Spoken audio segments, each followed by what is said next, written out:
Here's the room, and it's empty and waiting for us as promised. Navia is such a good person. Now that the serial disappearances case has been solved, no one's going to come after us for anything. Even without Silver standing guard, we can just completely relax. Why don't we stay and rest up here for a while? Even machines in Fontaine need to stop and recharge now and then. Oh, come on! This place isn't that bad. Besides, how often do we get to stay in an actual base? Oh, fine. Remember that detective story Paimon read before? Well, the author is about to release a new book, so Paimon wanted to buy it as soon as it came out and have a quiet place to read it. Yippee! Then it's agreed. Come on, let's get some sleep. We'll need to be up first thing in the morning to get in line and buy a copy.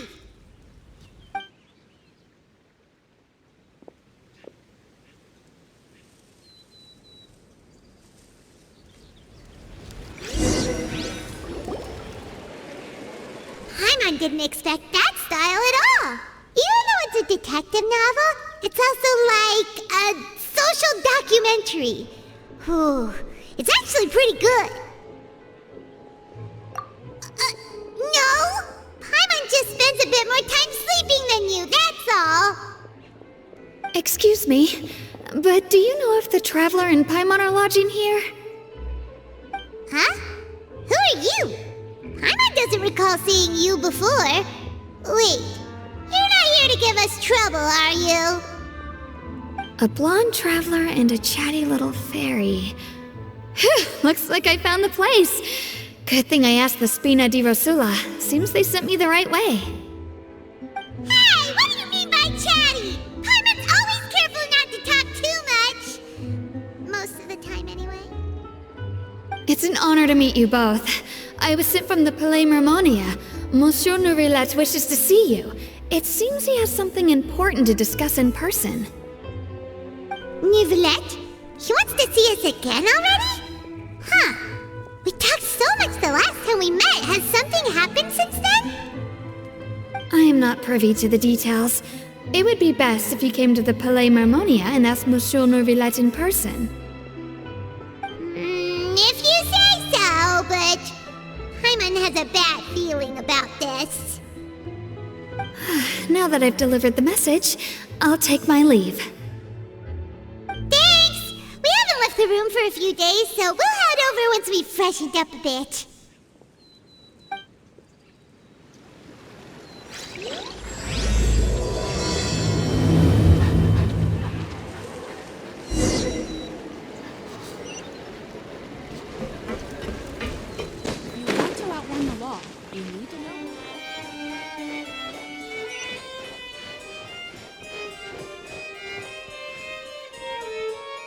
If you're new here, don't run off on your own, or you might not be allowed to leave.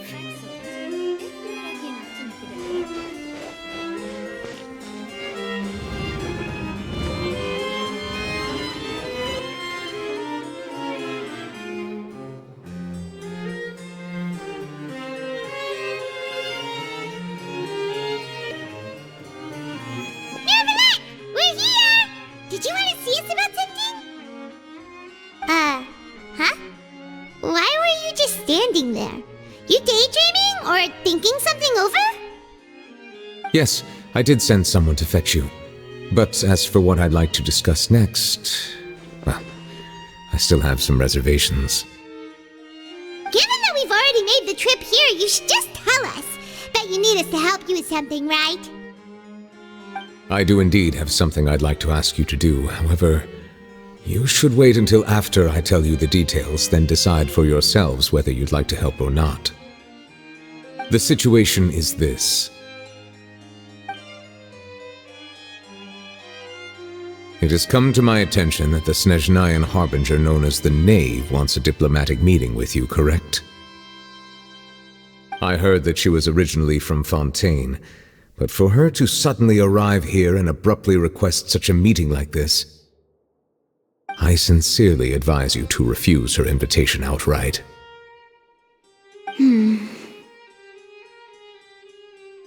I'm sure you're aware that her purpose is most likely related to Childe's recent predicament. We convicted one of the Snezhnayan Harbingers in a court of law, but we have yet to provide any form of detailed report on the matter. This does indeed provide an opportunity for Snezhnaya to put pressure on us. I believe we should adopt an evasive stance until we can provide a proper explanation and have a preliminary plan on how to deal with the matter. No, we shouldn't. I think we should agree to the meeting. Oh? Well, you see, we are the ones that owe an explanation. If we keep putting off the meeting, it could easily result in the problem escalating, right? It's like a fight between two friends. If they don't agree to see each other and talk in person, isn't it possible that the friendship could end entirely? Though diplomatic relations between Fontaine and Snezhnaya could be considered as friendly, it is only superficially so. You wouldn't go so far as to say that our nations are friends, as you did in your example. It was just an analogy. An analogy, okay? Moreover, even if we were to talk in person, if we don't have sufficient information prepared, it is quite possible the result wouldn't be restored relations, but a complete falling out. I don't think we should overthink those possibilities yet. Even if the logic of the divine is not immediately apparent, its wisdom will only be revealed with time. Besides, you'll be at the meeting. If any problems do pop up, you'll have no problem navigating them. I must clarify that interacting and communicating with people outside of court is not my cup of tea. It seems you think too much of me. But more importantly, when did I agree to join the meeting with you? You mean you won't come? No, that won't do. I can't go to the meeting alone. You have to accompany me. I must take you with me. Lady Furina, could there be something else regarding this matter that is being kept from me? No, not at all. Look, I am the Hydro Archon of Fontaine, Focalor, the god of justice who is loved and adored by many. So I only hope that justice will be served in this matter. Don't overthink it. I'll go find someone to arrange the meeting.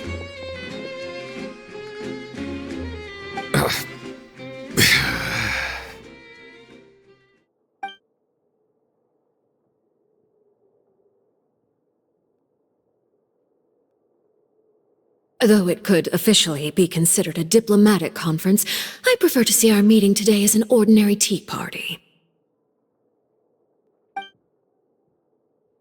I assume you see it the same way, Miss Furina?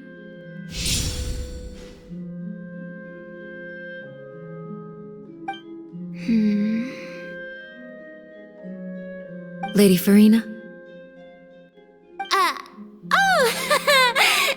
Yes, that's right. Just like you said, a tea party. I should thank you for providing the pastries. They look delectable. To make this tea party even more lively, I've invited someone else to join us today. It's a pleasure to meet you, Monsieur Neuvillette. I was born in Fontaine, so naturally, there's no need to introduce the nation's revered Eudex to me. Hello. The pleasure is also mine. First, I would like to thank the two of you. I'm often away on business outside of Fontaine, and I'm told that the children of the House of the Hearth have been well taken care of by you.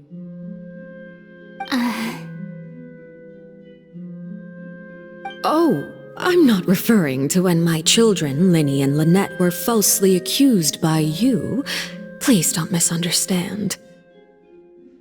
The children of the House of the Hearth are often misunderstood, perhaps due to the reputation of the Fatui.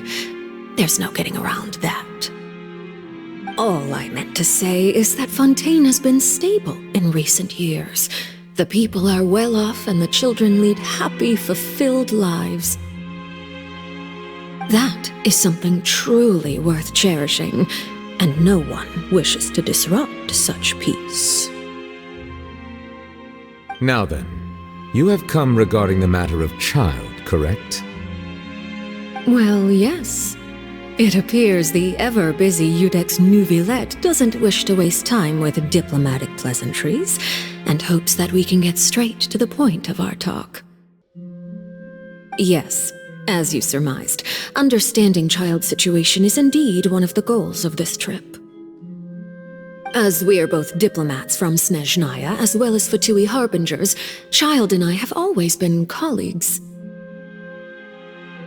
Were anything to happen in Fontaine, each of us would serve as the other's attorney to resolve the issue. So now, in my capacity as his attorney, I request that Childe be turned over to Snezhnaya. We have a responsibility to cooperate with Fontaine and resolve what has happened to him together. The rules governing attorneys only apply before a trial has concluded. Since a verdict has already been rendered, we see the case as settled. I apologize for being unable to grant your request. An outright refusal. Very well. I respect all the rules of Fontaine's courts, just as I respect you as Chief Justice. Okay, why don't we back up a step? You don't need to transfer Childe to us. I only request to enter the Fortress of Meropide to see Childe and confirm his condition. It's not like you couldn't even manage to fulfill a simple request like that. Right, Miss Furina? About that. The Fortress of Meropide has always been completely autonomous. Even we have no authority to interfere there, and diplomatic issues do not suffice as an excuse. However, if you absolutely must confirm the situation of the Harbinger, I have a proposal.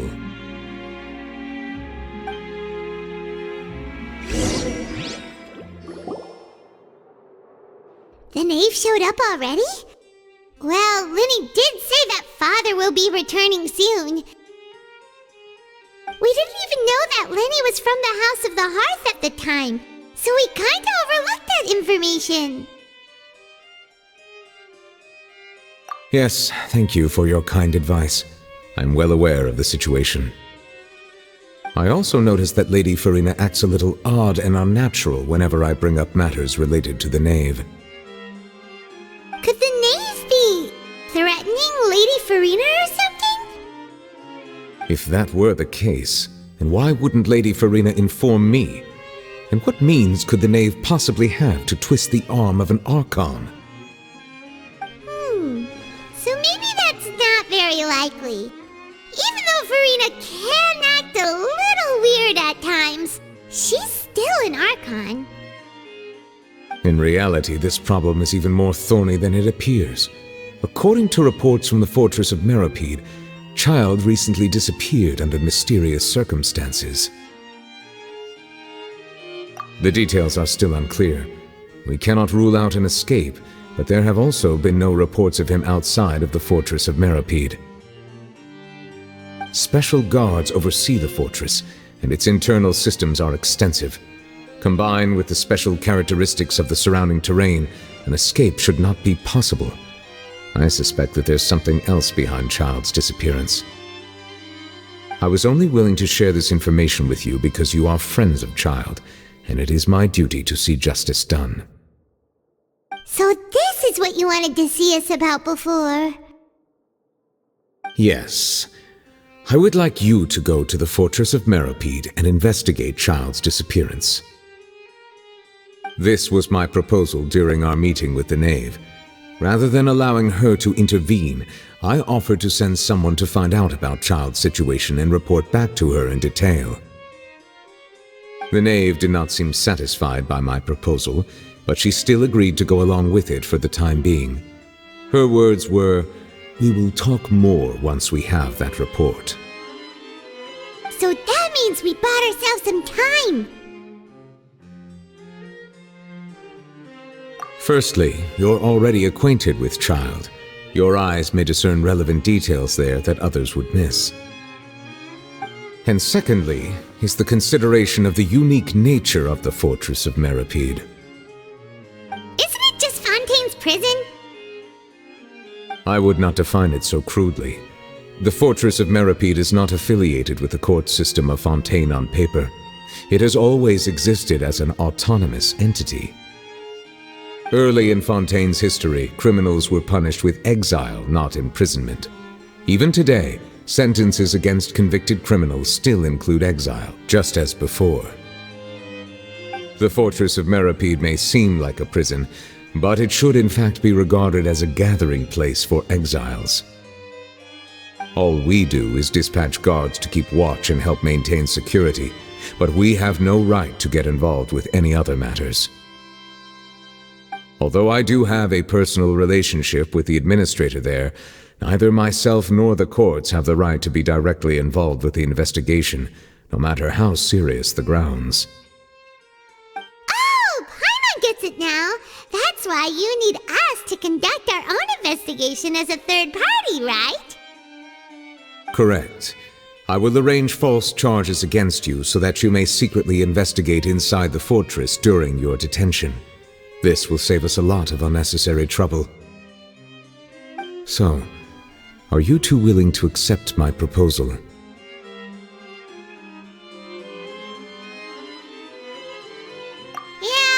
no matter how you look at it, it seems we're the best choice. Alright, we hereby accept this difficult task. Reluctantly. You two have my sincere thanks. This matter is of critical importance to Fontaine's current situation. Also, I hope that both of you can keep this operation a secret. We will rendezvous at the Fortress of Meropide's entrance on Irenaeus once you've prepared yourselves. I will arrange for someone to take you inside. Prepared ourselves? Is there something we need to prepare? Perhaps you could enjoy a good meal and have a nice bath. I'm afraid that living conditions inside the fortress are nothing like those on the outside world. Oh, right! Even though we'll be there on trumped-up charges, we'll be in prison for real. On second thought, is it too late to back out?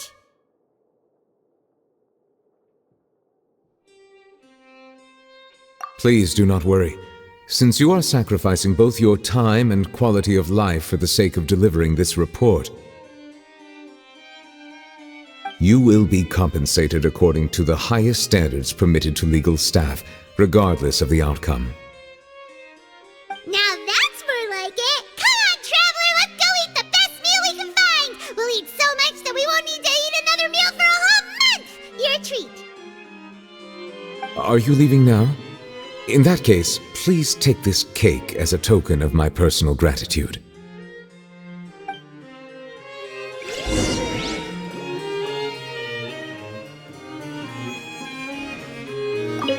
Oh, no need to thank me for it. Just be sure to enjoy it.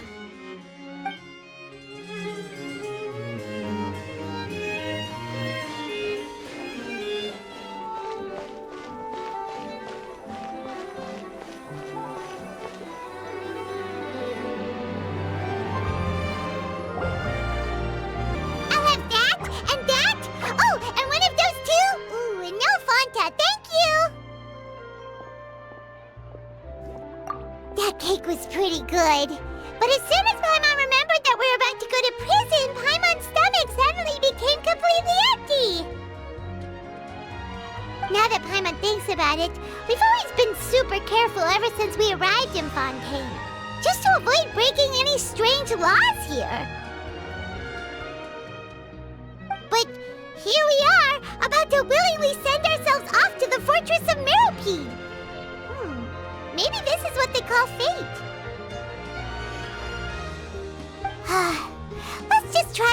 to investigate everything quickly once we get there. Paimon doesn't want to stay in prison too long.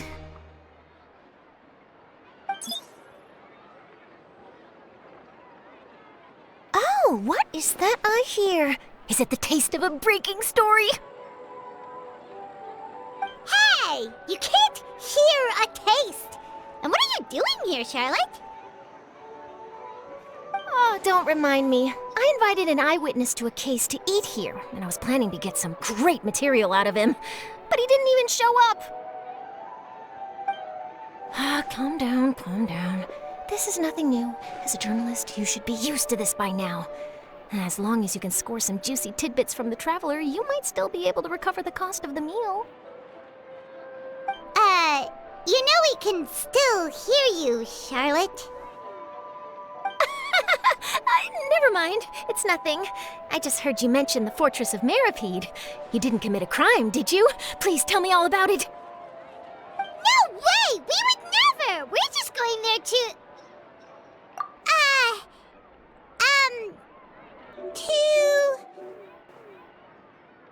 Oh no! Paimon almost forgot that Neuvillette told us to keep it a secret!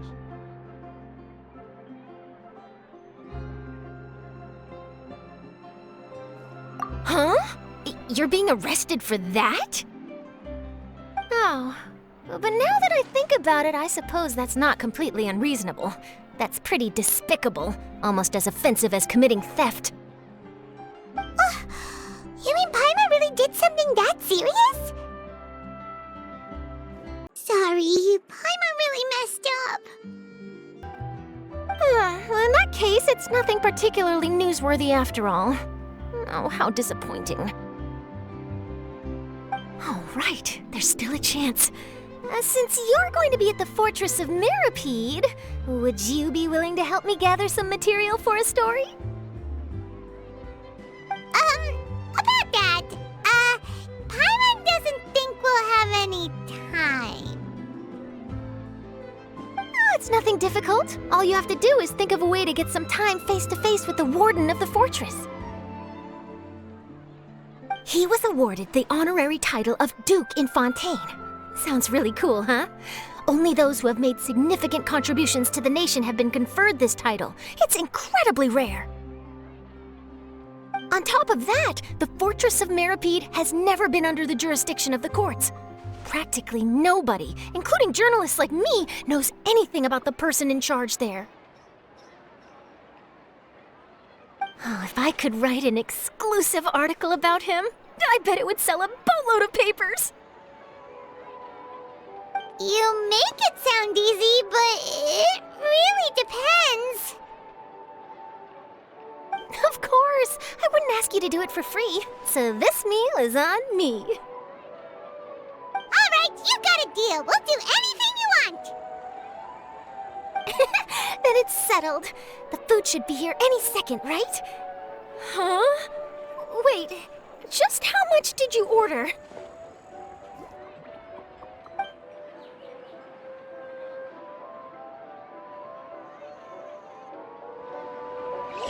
Oh, Paimon's so full. Well, guess we have nothing to regret now, so let's get going. Wait. Paimon just said something really ominous, didn't she? I had no idea you could eat so much. That didn't go according to plan. Please, please, don't forget about the material for my news article.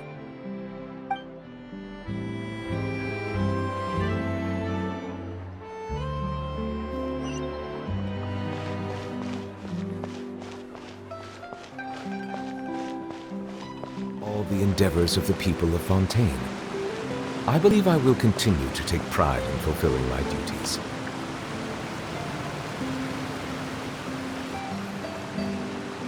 All right, Neuvillette, we're ready.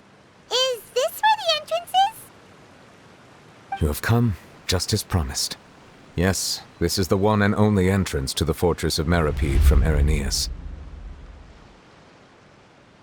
Careful. You may want to step back a bit. Whoa! So you have to go down from here? Is the prison underwater? Utilizing both the barrier of the water as well as the fear humans have of the depths, the Fortress of Meropide is naturally the perfect place to confine and guard criminals. But do not worry, it is not nearly as frightening inside as you may think. You will see for yourselves once you are down there. Paimon hopes you're right. Don't know about you, but just thinking about being at the bottom of the sea like that gives Paimon the heebie-jeebies. Oh, and there's one more thing. I mentioned that I have had personal dealings with the administrator of the fortress, Wriothesley. He's a very shrewd fellow. Yeah, we heard about him too. He's that Duke, right?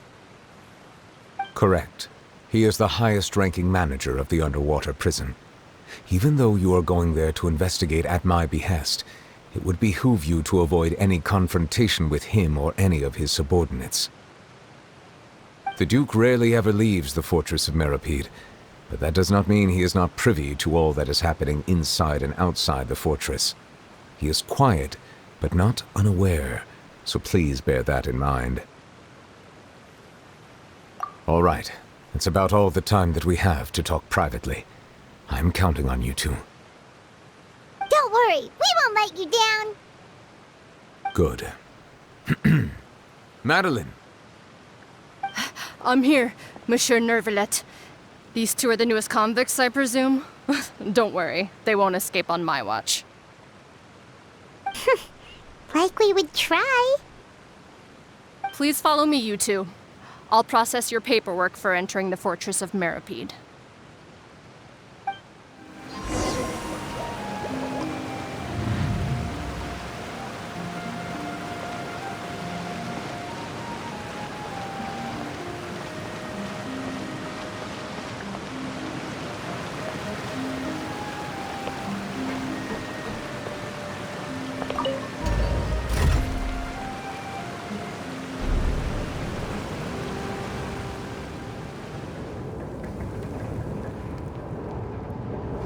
Are we already underwater now? Huh. So this is what it feels like to be a criminal in Fontaine. You two seem to be taking this pretty well. It's rare to see convicts in such a good mood.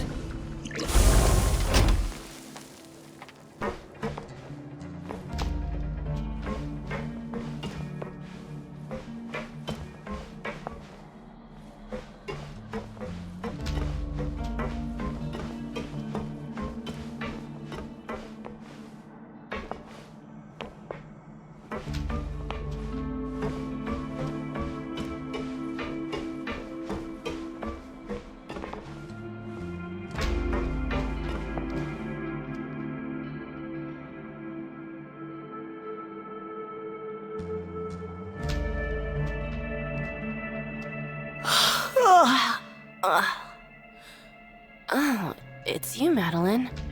Why'd they make you make the trip down here today? Monsieur Neuvilette personally requested I escort these two convicts. I suppose he was concerned others might not be up to the task. Well now, aren't you the lucky one? Must be nice to be on good terms with the big shots like the Chief Justice. The only people I get to see every day are the new inmates. Well, have you tried service with a smile? Who knows, it might help your professional reputation. Yeah, right. As if. Every criminal comes through here looking miserable. How can I smile with such a toxic work environment? And even if I did smile at them, the convicts would probably just think that I'm some freak getting some kind of twisted enjoyment from their pain. Oh, she's got a point. Well, I've finished transferring you. You two will register here, and Mirette will guide you through the remaining procedures. Yep, I'll take it from here. You head on back to that bright and sunny world above.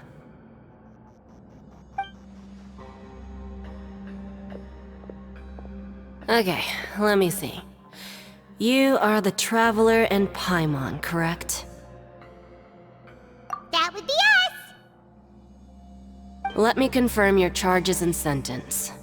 Let's see. You two are charged with eating a cake specially prepared for the Archon by a Snezhnayan envoy without the Archon's permission, thereby incapacitating the political center of Fontaine for a brief period. Sentence: 45 days? Huh? Wait, you mean the cake that Neuvillette gave us was...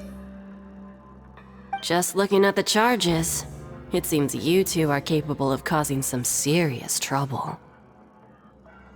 And considering how fond Lady Furina is of sweets, this crime is tantamount to trying to assassinate the Hydro Archon herself. Now I've seen everything. Anyway, we still need to finish processing you before you can enter the Fortress of Meropide. Please stand in front of the board over there. I'll take your mugshots with my camera. Oh, all right. But be sure to catch Paimon's good side.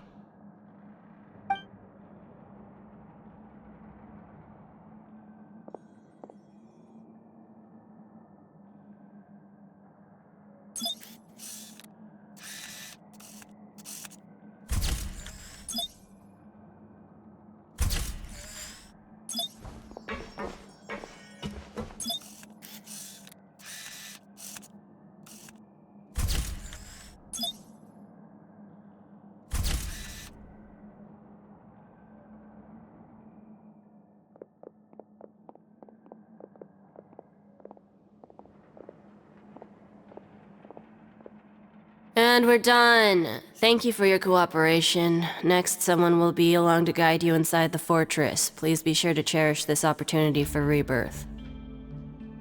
Huh? Rebirth? Isn't that a little much? We're only gonna be here for 45 days! You two are the new inmates, right? Follow me. Oh, okay! Paimon is Paimon and this is the Traveler! Save it. Not like I'll remember your names. Move it.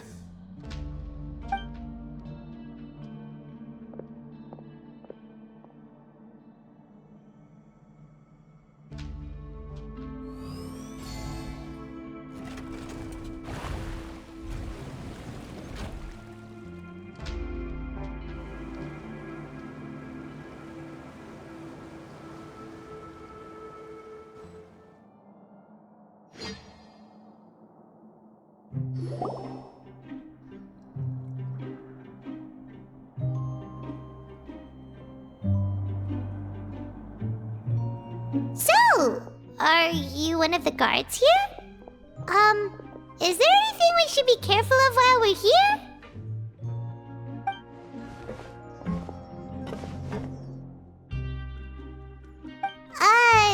Did Paimon already ask something she wasn't supposed to? Why should I tell you anything? What's in it for me? This is exactly why I can't stand new fish. I wouldn't even be doing this if it weren't for the credit coupons. Credit coupons? Alright, seeing as you're not the annoying kind that's getting dragged in here crying and blubbering, I guess I can tell you a few things. But next time, it'll cost you some coupons. Mora means nothing here. Here, we use credit coupons. Coupons can get you almost anything in the Fortress of Meropide. Desires? Fulfilled. You want power? No problem. Coupons can even change fate itself. So, credit coupons are a currency that can only be used here? It's not as simple as that. Like Moret said, everyone gets a chance at rebirth. No matter how much money or power you had before, it means nothing once you set foot inside the Fortress of Meropide. You have to start over and earn your coupons. Everyone starts from the same place, and you have a chance at a new, less terrible life. I guess that's the real purpose of the coupons. They symbolize true fairness and true justice. And this is also exactly why so many criminals choose not to return to the outside world, even after they've served their sentence. Oh, so that's what the Fortress of Meropide is like. Huh. Paimon was under the impression that it'd be more like a prison. It certainly ain't all sunshine and roses here, but it's also not the worst place to be. You'd better take a good look at the scenery now. It'll be the last chance you get for a while. After being away from the sunlight for so long, even the terrifying depths of the sea start to feel like home. It just stops feeling oppressive, you know? Oh, I'm actually an inmate like you two. Welcoming newcomers is a job I've picked up to earn some extra coupons.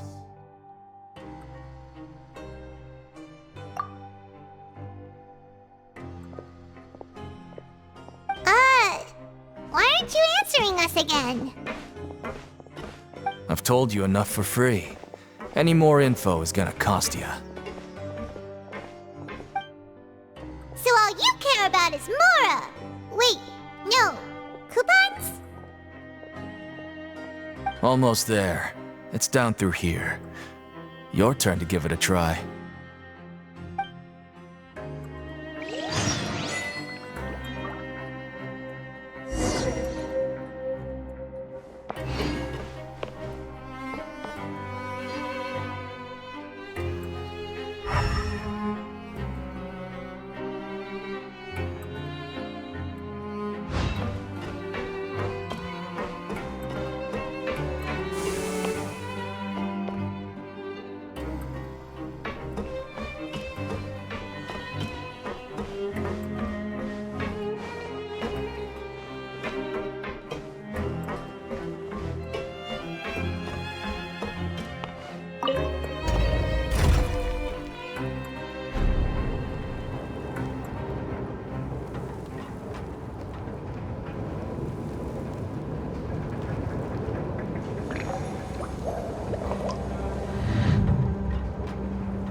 So, we're going even deeper now? Just how deep down are we? It's like a metaphor for your previous life, isn't it? Our lives weren't that bad.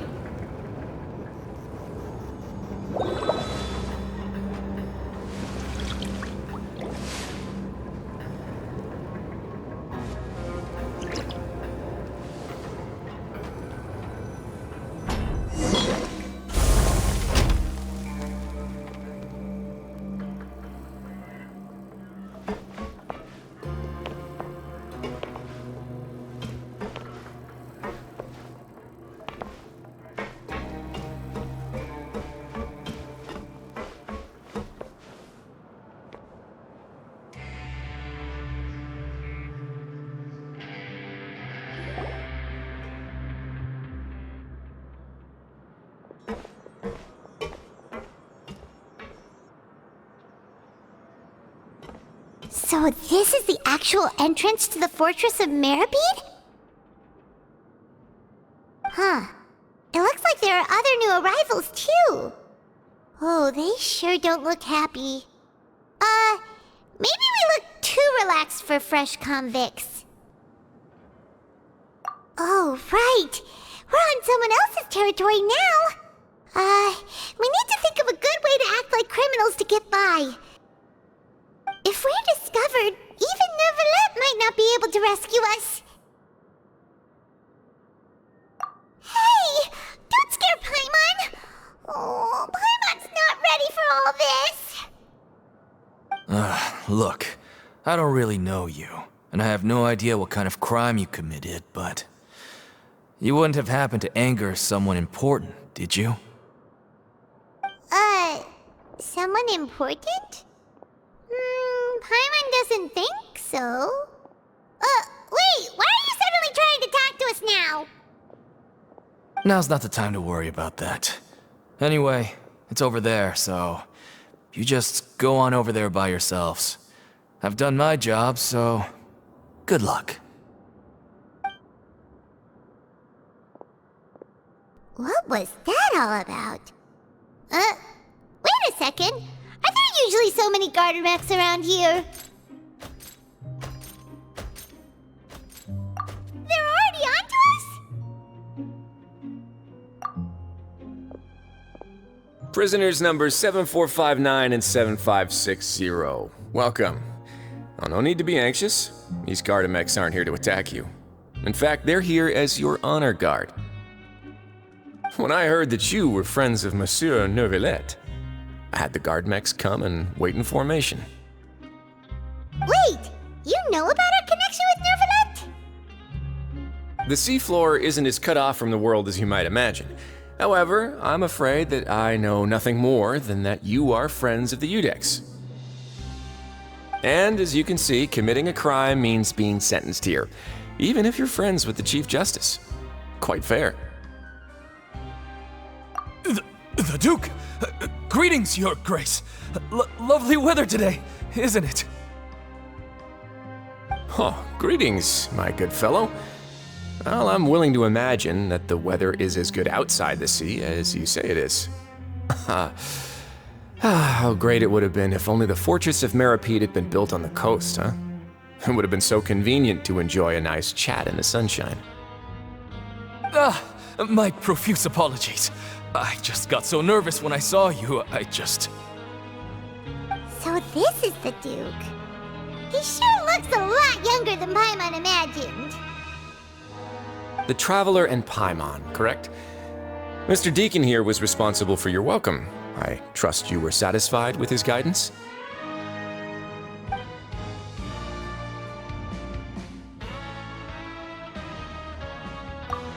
Outstanding!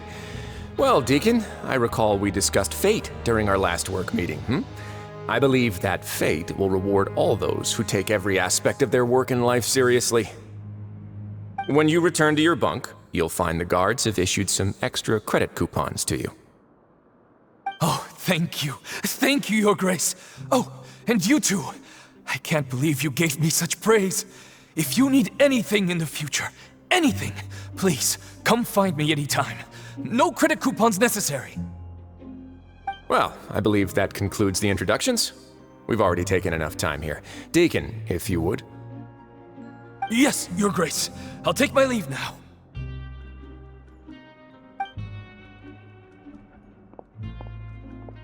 Please, follow me. To make you feel more welcome, I'll show you around the various facilities of the Fortress of Meropide. I hope it'll help you adjust to life here. He's going to personally give us a cure? Huh. Paimon can't figure out what this guy's thinking at all. No wonder Charlotte's so interested in him. He's one of those mysterious types. Alright, let's keep up with him.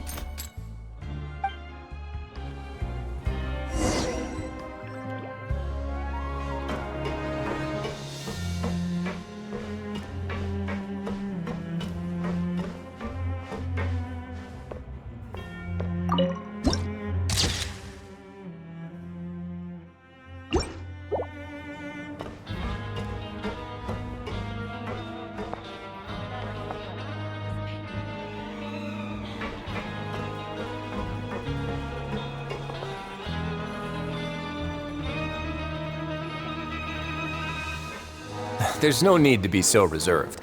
The label of criminal is nothing but one of many identities, and being criminally inclined here at the fortress is just one of many ways to survive. Is it really okay for the warden to think like that? We're real criminals, you know.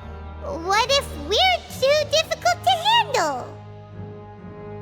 Well, then maybe you'll be able to carve out a name and a place for yourselves in this underwater world, But before you go in swinging, please remember that in the Fortress of Meropide, it's better to not cause trouble for yourself or for the guards. Now, we've arrived at a very important place, the Coupon Cafeteria. You can come here and claim one welfare meal each day. Welfare meal? You mean it doesn't cost anything? That's right. Criminals are essential to Fortress operations, so we must guarantee that they at least have the basic means to survive. But that's not how it was. Back in the day, it cost you reward coupons just to get a cup of water here. For fish like you who just arrived with nothing, you'd have to go to work hungry until you earned enough coupons to eat. It was only after His Grace became the administrator that we got the free meal rule. Now everyone gets a square meal every day, even no-good slackers who've never picked up a wrench in their whole lives. Nobody starves to death here. In the Fortress of Meropide, credit coupons are the only currency, and everything must be purchased. In some sense, you could say using the coupons is a form of trade. But trade is always conducted by people. So if we want trade here to prosper, we need everyone to work hard and live their lives. If nobody could even afford a meal, then the whole fortress would be up in arms. And that would only make things more difficult for me. So, rather than saying that we're giving everyone a free meal here, you should say that everyone's hard work has improved the living conditions in the Fortress of Meropide. Your Grace's reasoning is correct, but what I said is also true. Whatever the case, hard work is rewarded here. You'd be hard-pressed to find anywhere else as fair and reasonable. Right! Paimon sees your point. By that logic, this place doesn't seem so bad after all. Oh, wait, no. We shouldn't drop our guard so quickly. But it seems the inmates really respect the Duke because of his attitude, right? We should still try to verify the truth with our own eyes. Let's continue this way.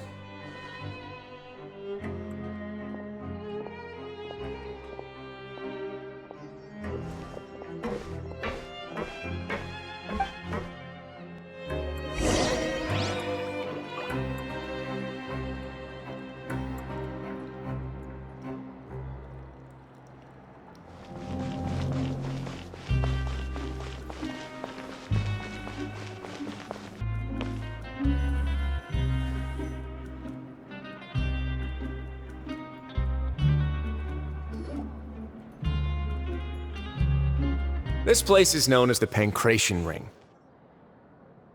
Sometimes we have criminals who have more energy than they know what to do with. Their daily work alone isn't enough of an outlet for them. So, instead of leaving them to their own devices, we've provided them with this dedicated venue. This way, nobody will get involved unless they want to be. Pancration matches? And you can earn extra coupons? Oh, what do you think, Traveler? Interested? But I must warn you that your sentence will be extended if you fail to restrain yourself and end up seriously injuring or killing your opponent. So, did you set this place up too? No, actually. I just granted approval for the organizer to use this area to build the ring, and I collect a portion of the proceeds in return. Of course, the fees are also quite useful. Oh. Do you mind if we ask what they're used for? Sure. Ensuring personal safety, maintaining the arena, and resolving any conflicts that arise. Why? Are you interested in how to manage a pancration ring? Oh, no. Paimon was just wondering if that's how you paid for everyone's welfare meals. A reasonable guess. I see you have a talent for entrepreneurship. Oh, you hear that? Paimon has a talent! So we can start a business here? That is something you can discuss between yourselves later. Let's move on for now.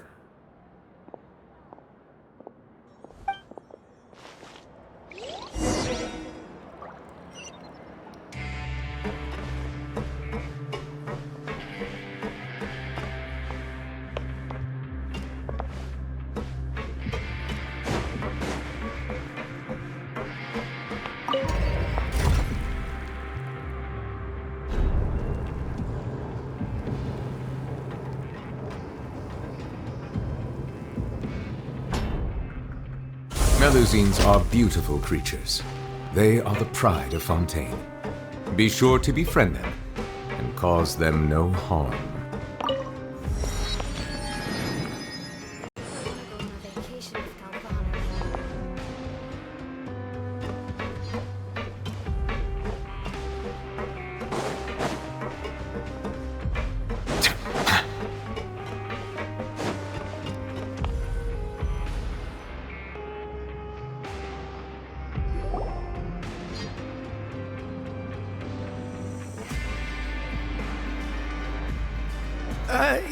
Your Grace.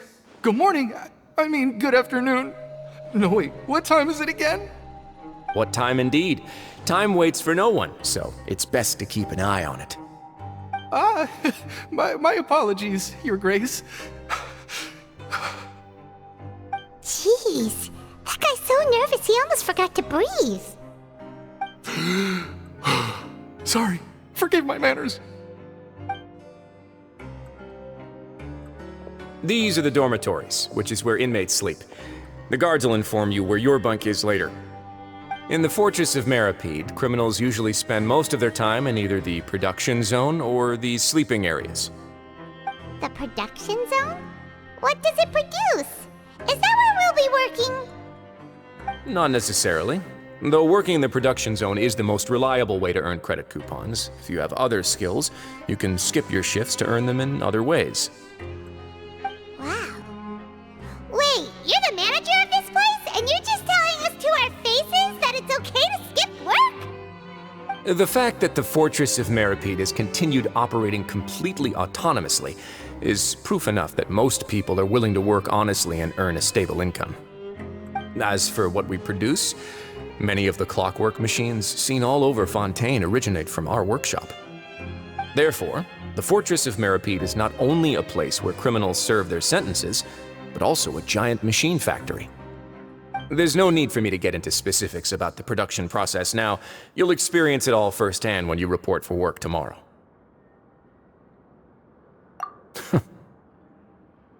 Let's move on. The tour continues over this way.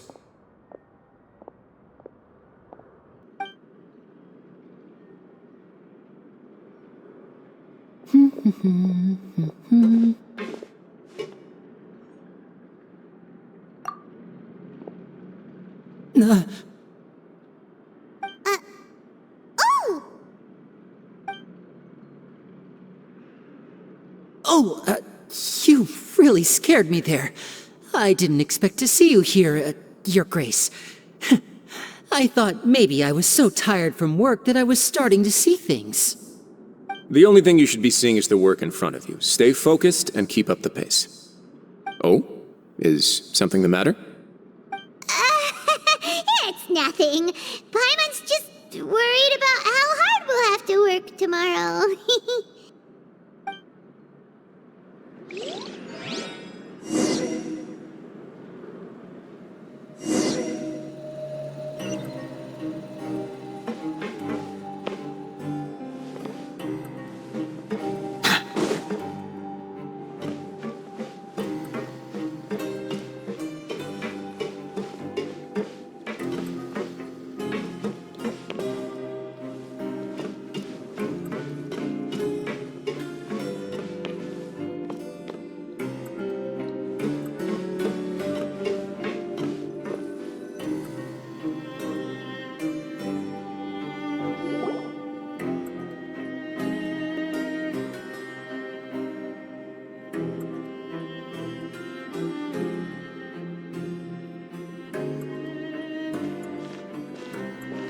Your Grace? What are you doing in the infirmary at a time like this?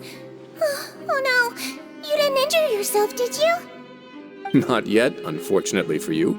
But thank you for your concern, sigewinne. Oh, then you must be here for those two. Allow me to introduce you. This is the infirmary, and sigewinne here is the Fortress of Meropide's head nurse. Hello, new faces. They call me the head nurse, but I actually handle all the nurse-related work all by myself down here. Since you seem to have some rare downtime with no patients, perhaps you could find the time to join us for dinner? Oh, then these two must be some important convicts. Sure, I'll join the welcome party. Thank you. Your presence will be the pièce de résistance for today's tour. Oh, so the tour part is over now? I believe I've already covered the primary aspects of life here in the fortress. As for your work, there'll be someone else to guide you through the details. Is there anything else? I seldom conduct tours, so why don't you just ask if you have any questions? Well, this is our first time here. Paimon's Then let's head back to the coupon cafeteria. Maybe a meal will help you think up some questions. You should at least try to be excited. Our free meals are actually pretty good here.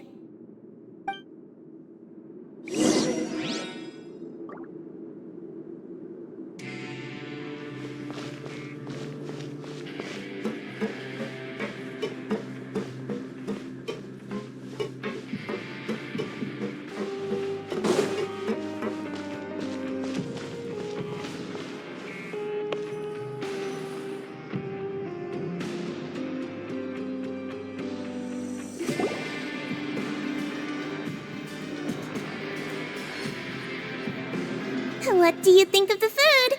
Does it meet your expectations? Wow, it looks delicious! Neuvillette made it sound like living conditions in the Fortress of Meropide wasn't very good. Who would have guessed that criminals get to eat tasty food like this every day? Oh, isn't that the meal box that only super lucky people manage to draw? Seems like you two are quite fortunate. It actually has nothing to do with luck in this case.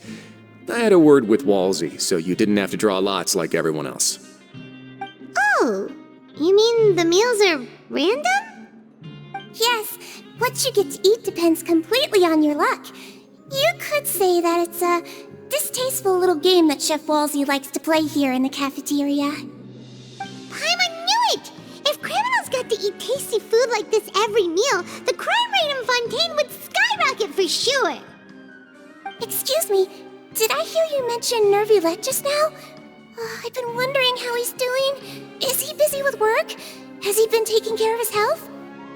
He seems healthy no matter how you look at him, but he works so hard all the time, so it must be really tiring. Sounds like he hasn't changed a bit. Looks like you can stop worrying so much, sigewinne. Oh, that's good. But I still feel like it's been too long since I've heard any news about him. No news is good news. Maybe next time I've got something to discuss with him, I can invite you to accompany us. But isn't the Fortress of Meropide independent from Fontaine's court system? What do you two have to discuss? Well, we provide all kinds of mechanical products for official use, and some essential goods have to be obtained from the overworld, so we naturally have to stay in touch about this and that. Monsieur Neuvillette's character is unimpeachable. No matter the question, you can discuss it openly and freely with him. Talking with him feels quite effortless. In light of that, I am quite willing to go out of my way to show respect and accommodate him. In fact, right now, I'm treating you two as guests invited by Monsieur Neuvillette. But unfortunately, I can only do so until the end of this meal. After this, you two will just be inmates here. You're very welcome. Well, your new life awaits.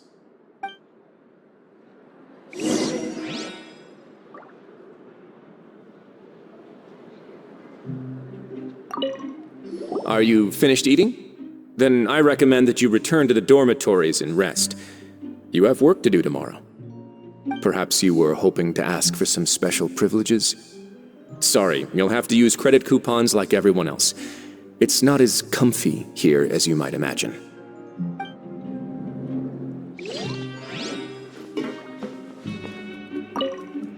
Now that I've gotten a good look at you two, I think you're very cute. After all, heavy is the head that wears the cutesy crown. I guess I just want to say, just take care of yourself and don't get hurt.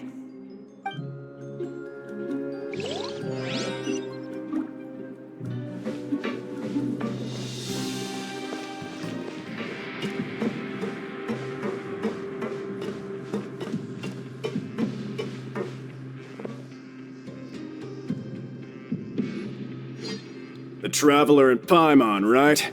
Listen up. As new inmates, the only thing you need to worry about is what to do and when to do it. Don't make any extra trouble for yourself. Your bunks are right over there. Follow me.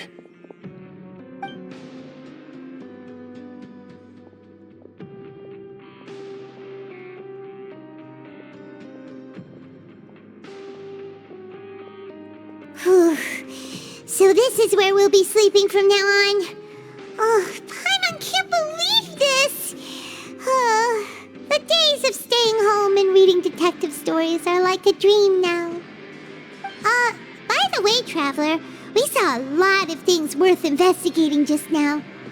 Even though the Duke didn't say it too directly, judging from what he said at the end, it seems that he was only welcoming because we know Neuvillette.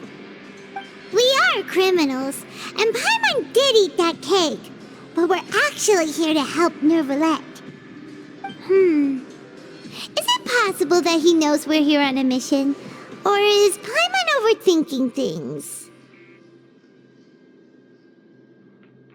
Yeah, Paimon thinks so too. He probably knew why we came here from the very beginning and intentionally wanted to send us a message.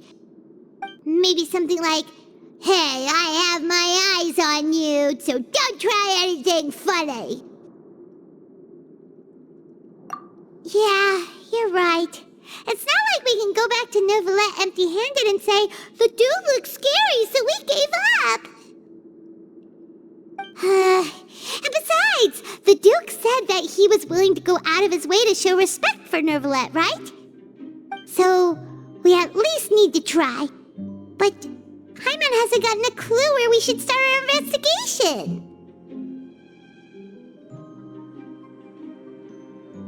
You mean... Yeah, that's what Paimon was thinking too! Paimon almost spilled the beans when we ran into him. Fortunately, based on his attitude, it looks like the Duke sees Lyney as just another inmate. We worked so hard to help clear Lyney and Lynette's names, and yet we turn around and bam! He's in prison anyway! Oh, right! Lyney and Lynette are from the House of the Hearth. They work for the Knave, so they could be here to investigate too!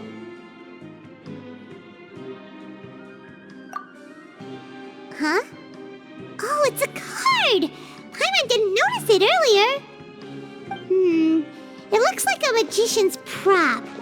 Lyney must have left it here. He's in prison and still doing his little tricks, huh? Let Paimon have a look. It was nice to bump into you again. Let's catch up in the production zone tomorrow. What in the world? It's written like he's greeting a buddy on the street. Paimon thought he'd write something important.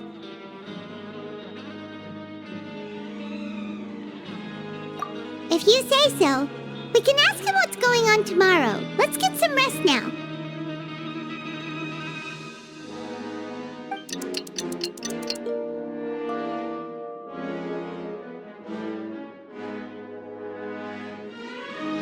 Hey, you're finally awake! Well, it's Paimon's first day as a prisoner. Last night, Paimon dreamed about getting interrogated by the guards until Paimon told them everything, and then Paimon woke up. Hey, come on! It's just a dream, okay? Paimon wouldn't really squeal. Maybe. Hey, lazy bones! What are you still doing here? If you don't want to starve, then get yourselves over to the production zone. Sorry! We're going right away!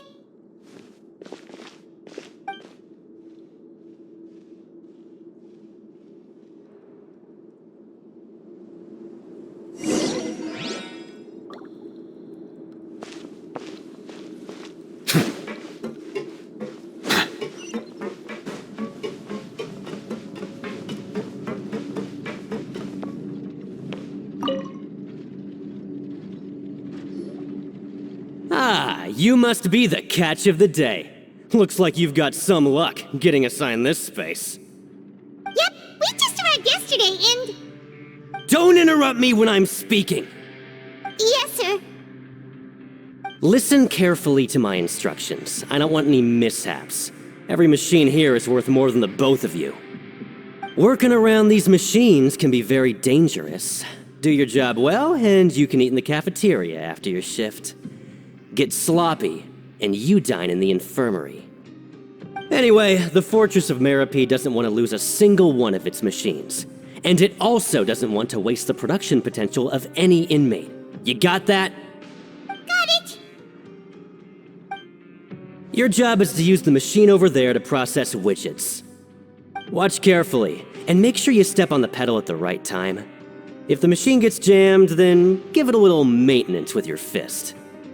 Here, take this. Bring me the processed widgets, and I'll give you some credit coupons in exchange.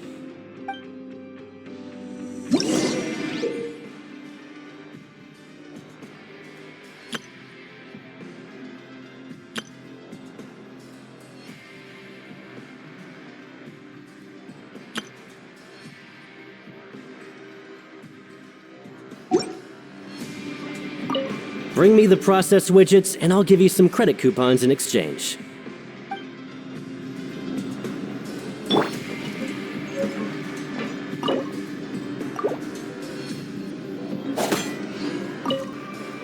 Once the widget is hot enough to glow, jump to step on the pedal and hit the widget. So if the machine gets jammed, you just need to attack it to fix the problem.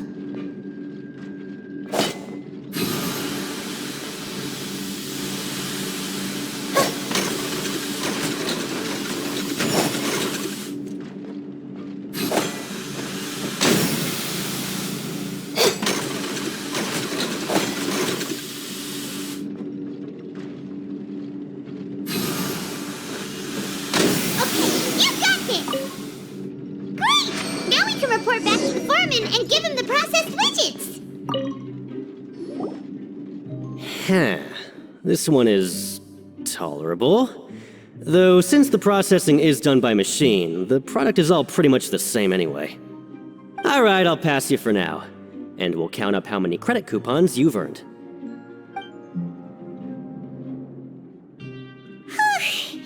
Paimon's exhausted. We're done now, right? Oh, that foreman. He's so scary that Paimon couldn't even speak.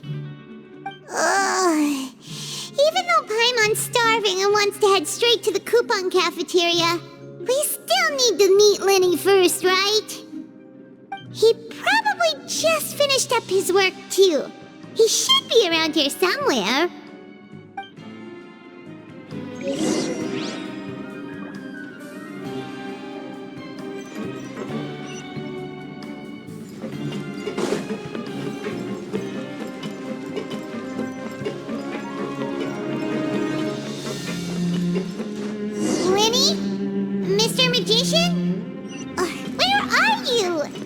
Oh, this had better not be some disappearance act.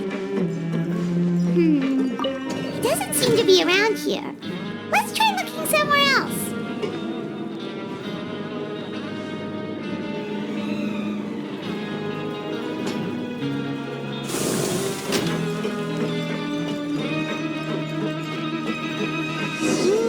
Where could he be? Did he decide to slack off and sleep the day away?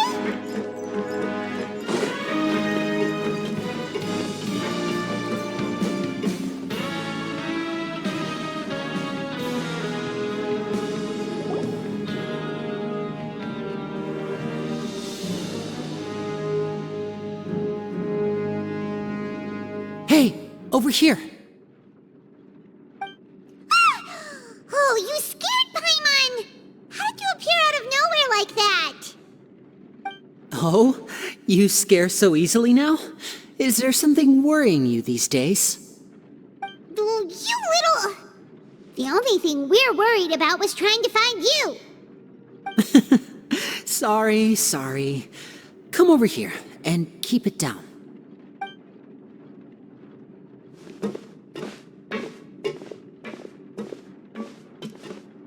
Oh, Lynette! You're here too! You two really are inseparable. That's right. My brother simply can't stand to be away from me. It's not just Lynette. Ferminet is also here. Do you still remember him? Oh, you mean that diver from the House of the Hearth, right? Paimon remembers seeing him in the court of Fontaine before. Now hurry up and tell us, how did you end up as criminals this time? We fought so hard at court to prove you were innocent, but now it looks like our incredible court battle was for nothing! Sadly, even the teeniest of things can land you in prison these days. I put together a street performance and used the popularity we gained from the Opera House incident to attract a big crowd. And then? Next, I invited several audience members to participate in the show. And then, with the entire audience watching, their wallet suddenly disappeared. My brother was charged with theft, and I was charged as his accomplice, having assisted him in his crime. It really isn't that bad. The missing wallets are all in the leftmost drawer of the Maison Gardiennage's big filing cabinet. We just need to see how long it takes to discover them. Yep, we should be released then. In terms of the magic trick itself, I think the performance went perfectly. Leave it to Lyney to magic himself into prison.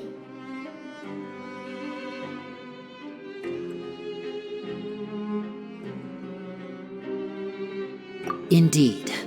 Last time I hid my identity from you, I promised that I'd tell you absolutely everything if you were angry about it. No more secrets. So I don't plan on keeping anything from you this time either. At the moment, the House of the Hearth's interests don't conflict with yours at all. We were instructed by the father of our house, the Knave, to come here and conduct an investigation. Told you so! See? Paimon guessed right. As for what we're investigating, perhaps you haven't heard, but the Fortress of Meropide hides a secret. Some even say that the entire fortress exists just to protect it. The House of the Hearth has been investigating this for a very long time, trying to uncover its mysteries. But recently, all of our informants, including the ones that had infiltrated the guards, suddenly vanished and have not been heard from since. We believe that this is a direct provocation, and it's the reason why we came here. Father has somehow managed to confirm that Focalors does not have Fontaine's gnosis. Huh? How did she manage to learn information that important? Father has her ways. Many of them are beyond our imagination, and we've never had the chance to see her at work. But we trust her conclusions. It was this information that led us to suspect that Fontaine's gnosis might be in the Fortress of Meropide and is related to that secret. So it's all about the gnosis again. Well, that's about it from our side. How about you two? Did Monsieur Neuvillette send you here? Bingo! The Knave has been applying a lot of pressure. She wants to know what happened to Childe, so we came here to investigate. Traveler, are we allowed to tell them?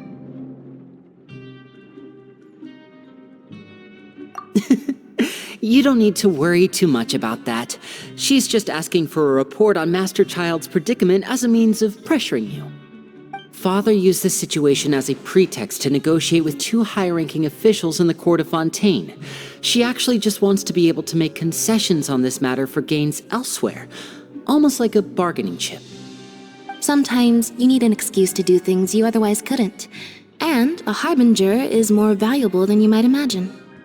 Of course, it's not a complete farce. If we do manage to find out what happened to Master Childe too, then diplomatic relations with Fontaine could improve, and Snezhnaya might even be able to adjust its stance a bit. Is it just Paimon, or does it feel like we're the only ones who actually care about Childe's situation? The relationship between the Harbingers must be as bad as ever. I wouldn't go that far. Father just has different standards than we do when it comes to what can be sacrificed for an advantage. By the way, I have a suggestion. Why don't we team up? Even though we have different objectives, we're both here to investigate the Fortress of Meropide. It would be more efficient for us to work together. As you know, the House of the Hearth has many reasons to seek the Gnosis, but our highest priority remains resolving the prophesized crisis. You can trust us on that.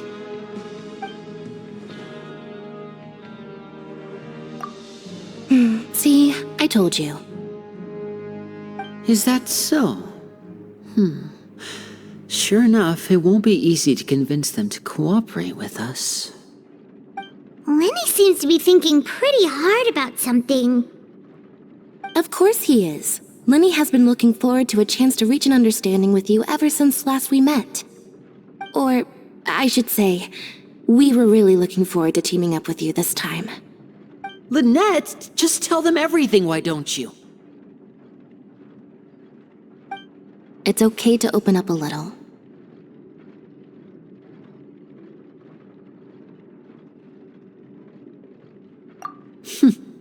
Very prudent of you, and consistent with your behavior since we first met. That's reasonable enough, and I agreed to cooperate on these terms as well. I was prepared for the worst, but you were actually more agreeable than I anticipated. All right then, there's no time to lose. I have some information to share, so listen carefully. Since Lynette and I arrived here, our investigation uncovered the fact that the Fortress of Meropide has a forbidden zone. Most people just clammed up and wouldn't talk, but after asking the right questions, we were able to confirm the existence of the forbidden zone from the guards. You should be aware of that while you're investigating. A forbidden zone? Could that be where Childe disappeared to? You're right, we'll definitely keep that in mind. Good. That's the most suspicious thing about the fortress that we know of so far. We have a few other unanswered questions, and we'll be investigating those as quickly as we can. Anyway, I hope you find our information useful at least. Oh, look at the time. You two must be hungry. You should go to the coupon cafeteria and get something to eat. I'll use my cards to get in touch with you again in the future. Oh, that's just what Paimon wanted to hear! Paimon's starving after all that work today. We can talk more about the investigation later. Let's go get some grub!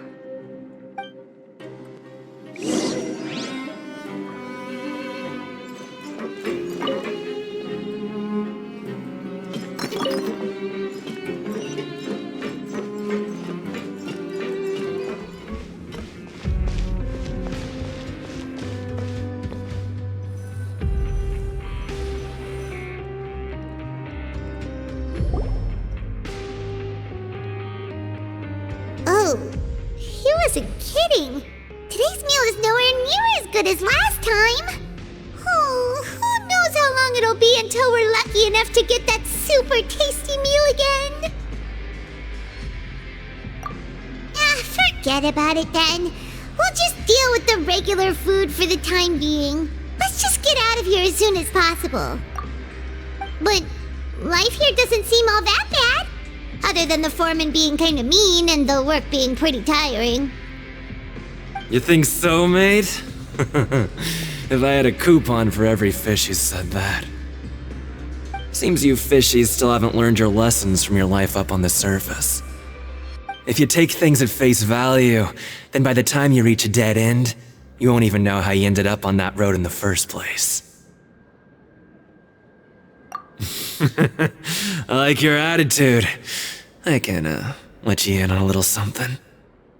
Everyone's been telling you to just follow the rules and not cause any trouble for yourself.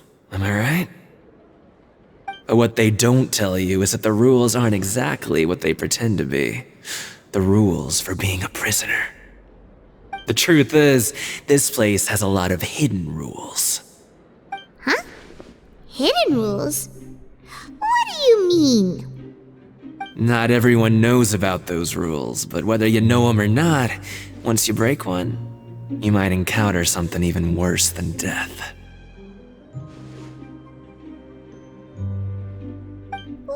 Really? Oh, now you're really scaring poor Paimon. Don't joke around like that! Of course. And I'd say that just disappearing would be one of the better outcomes. Oh, you mean that if there really are hidden rules, then Childe's disappearance might have something to do with that? In that case, would you tell us some hidden rules? We definitely want to avoid breaking them. Come on, mate. This is valuable information. The difference between life and death. Do you really think you can just ask and I would tell you? Paimon understands, but we don't have many credit coupons yet. Yeah, I know. Not like I'm going anywhere. Just come talk to me after you've saved enough. Moreover, you're new fish, freshly caught. and completely out of your element. What'd be the point in even telling you anything before you've gotten a handle on your new lives? Come and find me once you've been here longer. I'm usually around the rag and bone shop. Just call me V-Doc. Bye-bye now.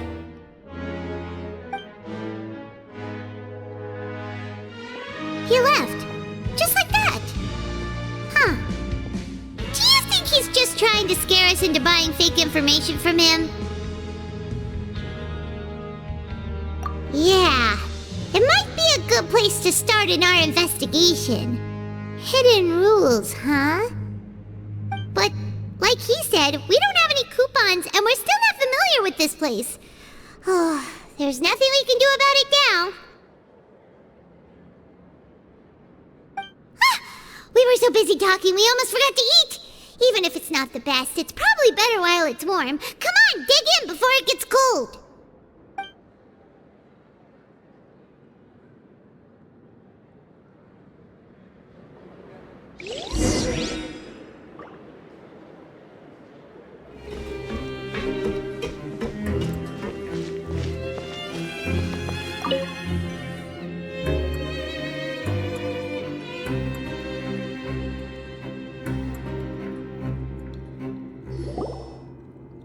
So Paimon just confirmed with the guards that our shift is set for every morning, and we're free to do whatever we want all afternoon. But it seems like most of the other inmates choose to continue working through the afternoon to earn more credit coupons. Oh, and they also said that you can use coupons to skip work in the morning and free up your time. They weren't kidding. Credit coupons really can be used to do anything here. Paimon's so tired. And we'll need to wake up and go to work in the morning. Without any credit coupons, it's not like we can really do anything else. Nighty-night, Traveler. Paimon hopes we can keep making progress on our investigation tomorrow.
What's wrong?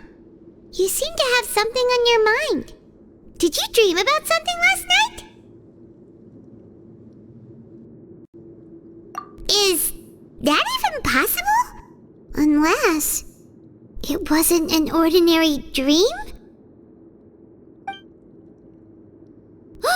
Child's vision! So you had it with you this whole time? Maybe the vision connected Childe's consciousness to yours! And our investigation has its first major breakthrough! Good thing you brought the vision with you here. So what did you see in the dream? Do you know where Childe went? Huh. Okay. Well, hopefully it'll be a bit more helpful in the future. What's more important now is that it's the start of another new day as prisoners! Let's do our best to earn more credit coupons! What's the plan for today? Let's go! It's time to start working. If that guard Fielding catches us skulking about, he's sure to give us an earful.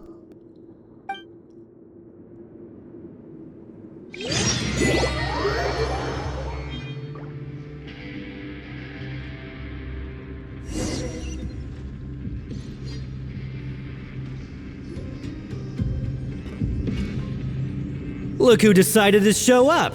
Get your butts in gear and get to work. Time's a-wasting. Good, here you go. Remember to give me the widget once you've finished processing it.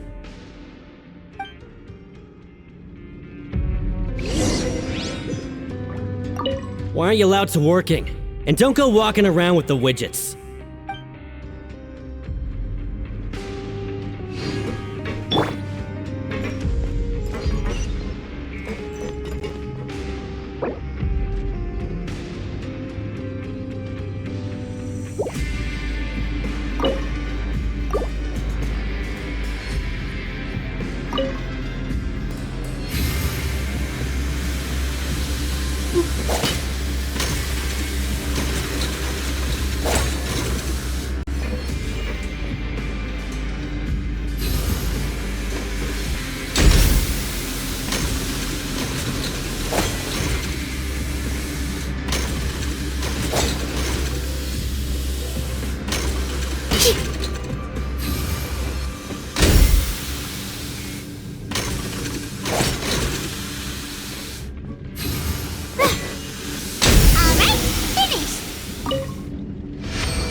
Paimon's beat.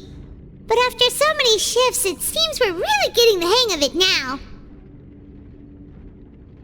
Hey there, fellow shiftmates. I saw you finished your work, so I thought I'd come over and say hi. Oh, hey there! We've seen you before. Your assigned workspace is really close, isn't it? That's right. The name's Rowan. This past few days, I couldn't help but notice the new faces working nearby. I guess we were destined to meet. I've been working here for almost 15 years. Even the foreman, Grainville, always calls me Chief. Whoa, you've been working here a long time, Chief. If there's anything you'd like to know, just ask me. I know the work here in the production zone better than the back of my hand. Alright, Chief, we'll be sure to come to you first.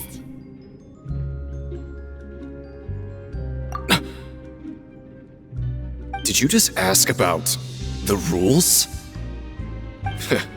Pretty sharp for newcomers. You've already heard about the rules, huh? Who'd you hear it from? Alright. Seeing as I'm the one who came over here, you're already calling me Chief. I guess I can tell you a little. Truth is, you two keep working like this, you might be putting yourselves in danger. Huh? Wait, there's even a rule about that? What would have happened if you never told us about this? Well, it's usually not that easy to break one on accident.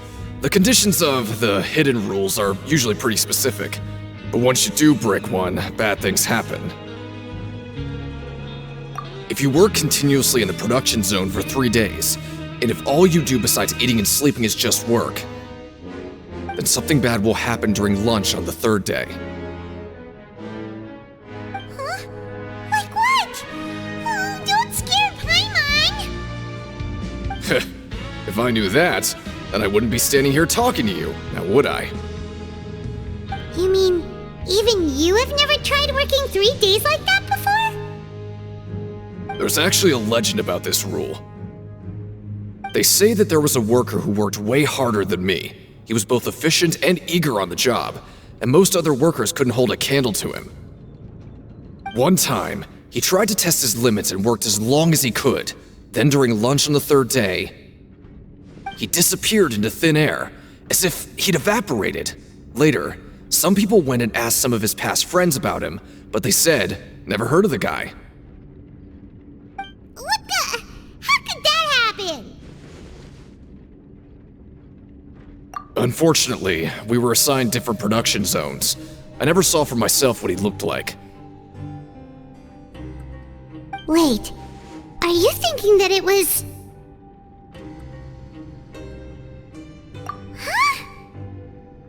Oh? You... Listen, kid. This ain't the kind of thing you should be curious about. Let me tell you, you're better off forgetting about it and looking after yourself. Now I kind of regret ever telling you. Yeah, I agree with Chief here. Do you really want to try? Alright, if you insist.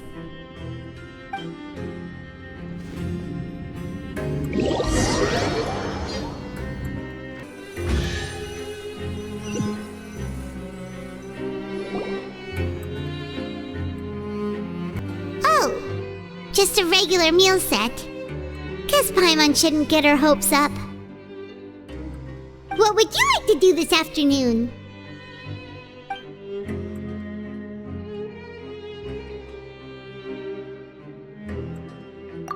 Knowing Childe, he must have been there all the time.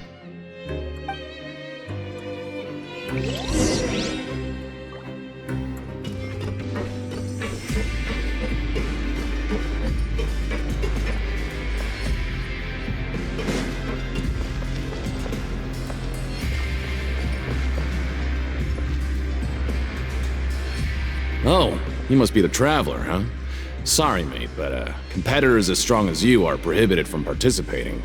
I don't make the rules, mind you, but I was given very specific instructions. Even convicts value their lives, don't they? I hope you can understand. But we have a game here that'll let you show off your strength, and you'll even earn some credit coupons in the process. What do you think? Interested? And if we lose the game, will it cost us credit coupons? Of course. That's the cruel reality facing every competitor in a place like the Pancration Ring. Okay, great. Let me walk you through the rules. The targets in front of you will pop up one after another. You'll need to hit the targets in the same order that they popped up. If you can complete a few rounds in a row with no mistakes, then you'll win credit coupons. But the second you mess up the order, you'll lose. Game over. The game costs 300 credit coupons to have it go. So, you up for it? Thanks for your patronage, mate. Now, let the game begin!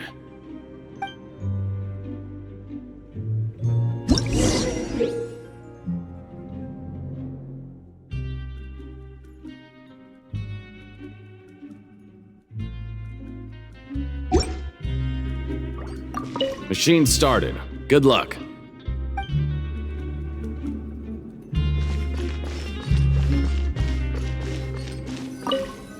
Okay, do your best to hit the targets, just like Colin said!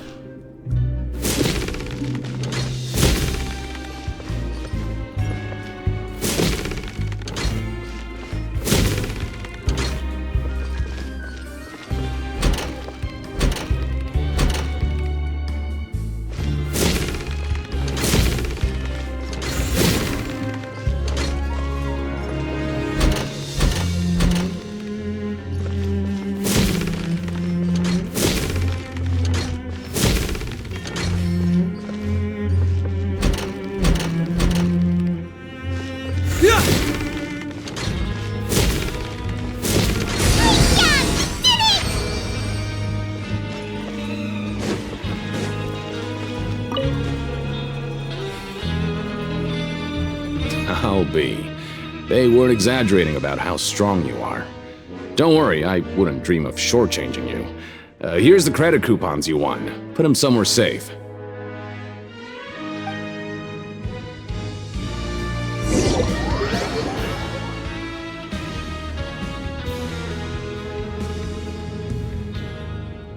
Seems we had a productive day. Hope we can make even more progress tomorrow.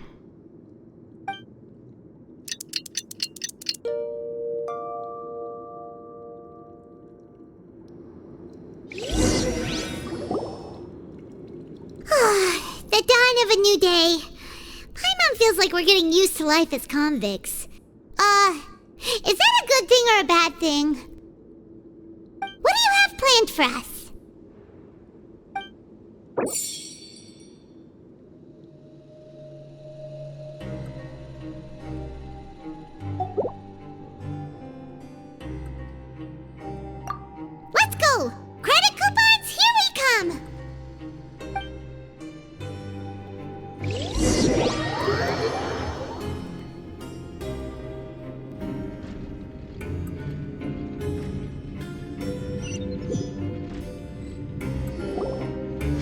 Look who decided to show up! Get your butts in gear and get to work. Time's a-wasting. Oh? What's with suddenly wanting to work so hard? You need coupons that badly? Sure. Let's just say we really want to test our limits.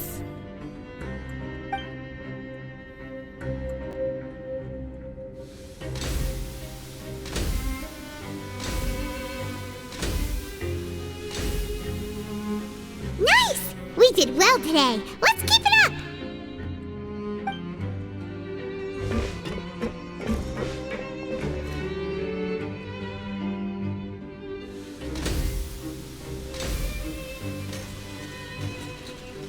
Ooh, Paimon's had it. Who knew that processing these widgets would be so tiring?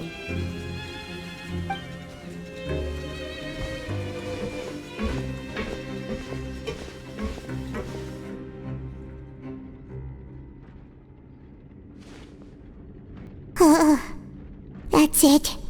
Paimon doesn't even have the energy to talk anymore. Is it time to eat yet?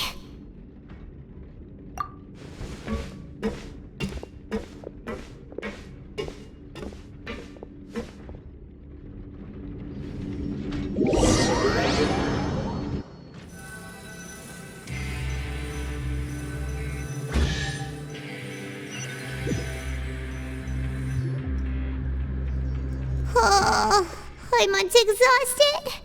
It's just work, and more work. Paimon's little body can't handle this much longer. Wait a sec. Now that Paimon thinks about it, haven't we been working non-stop for 3 days now? And now it's lunchtime. Oh, Paimon feels a shiver going down her spine. What's going to happen? But it doesn't seem like anything's changed at all. And we made it to the coupon cafeteria safely. Are the so-called hidden rules only a rumor after all? Well, there's no use to just guessing all day. Paimon's stomach has been grumbling the whole time. Let's just eat already!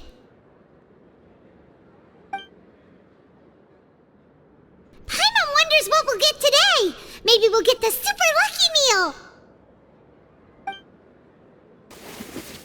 Wait! What? What in the world is this? What's with Paimon's food? And yours is the same! Is this stuff meat? But it looks and feels so bizarre! What kind of chef would make food like this? What do you think is going on?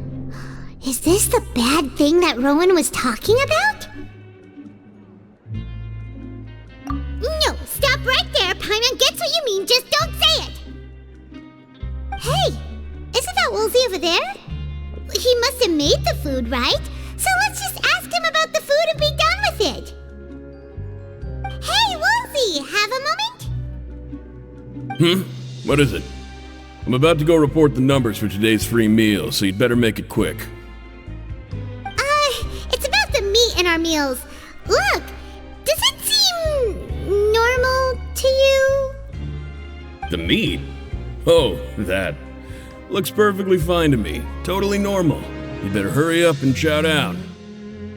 How could this be fun? Hey, don't leave! You barely even looked at it! Hey! What should we do now? Woolsey wouldn't even give us the time of day. Is he trying to hide something? Yeah, looks like we have no other choice. Paimon was positively famished a minute ago, but now she's lost her appetite.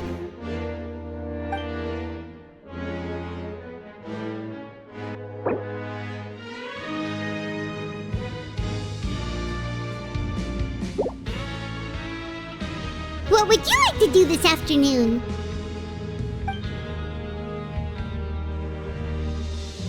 Yeah, Paimon felt like some of the people here were a little strange the moment she saw them.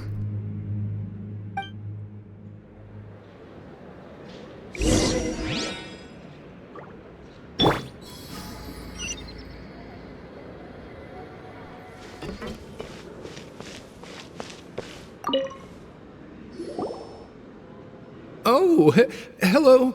You two are the ones who were with His Grace. No need to be so nervous. Sorry, I couldn't help but think of His Grace once I saw you, and I... Well, it's hard to say. Maybe I am. He's got a very overwhelming presence. It makes me feel like I'm just some insignificant little bug. Wait, seriously? Oh, I'm always indecisive, and I tend to make a mess of things. It's like a reflex. I just instantly start to tense up the moment I see a smart and capable person like His Grace. What? Please, don't say anything like that out loud. How could you possibly think something like that?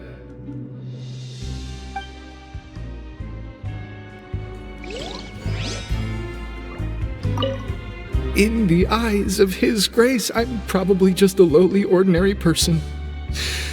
I guess I need to start working on my nerves.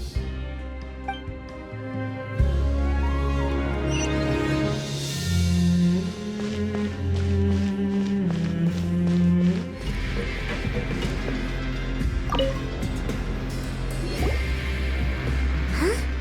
Rowan? What are you doing here, Chief? Oh, I was injured a bit just now.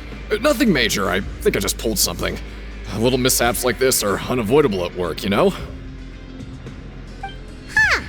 Paimon wouldn't have thought someone as experienced as the Chief would still get hurt on the job.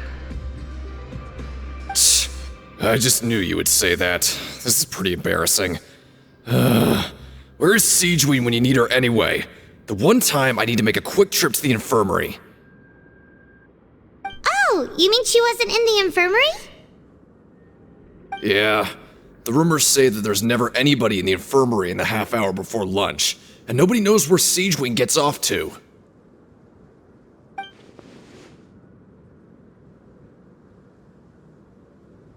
Huh. That's actually really strange. Sigewinne's always super dedicated to her work. Where else would she possibly go? Forget it. I can take care of a small sprain like this on my own anyway. No need to trouble her.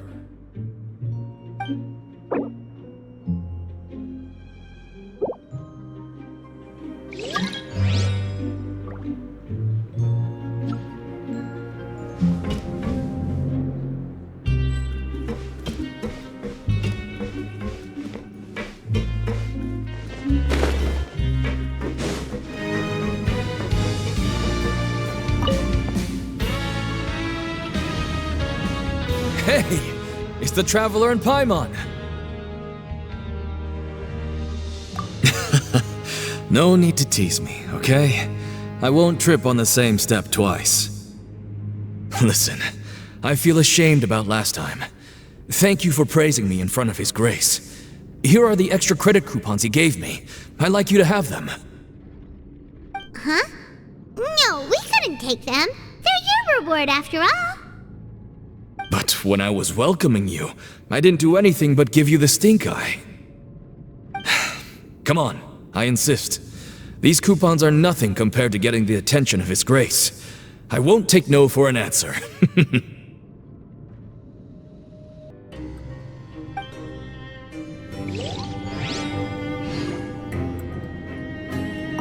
Just like His Grace said, paying attention to every little detail is the key to prosperity.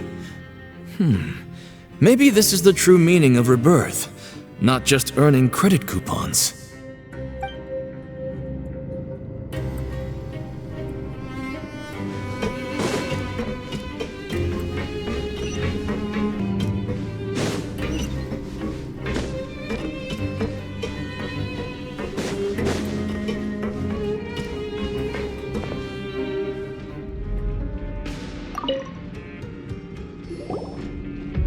Sigewinne? Aren't you supposed to be in the infirmary? What are you doing in the production zone? Hello, Traveler. Paimon? Everyone's usually busy around now, and we don't have any patients to look after in the infirmary. I thought I'd come here and enjoy the sight of everyone hard at work. Enjoy? What's there to enjoy here? It's really worth watching. I often stand here and observe everyone. Humans are just so interesting and adorable. I like to watch your expressions while you work. Are you talking about pets or people? Oh, I can see why you think that, but you shouldn't jump to conclusions. See, we melusines are a different species, and we see the world very differently from humans. It's very easy for me to observe everyone's condition. All it takes is one look, and I can tell which workers are exhausted. Wait, melusines can see that? Huh, that does sound useful for being a nurse.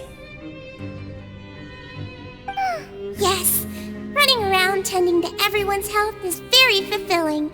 But I'd much prefer it if you're all happy and free from exhaustion and pain in the first place.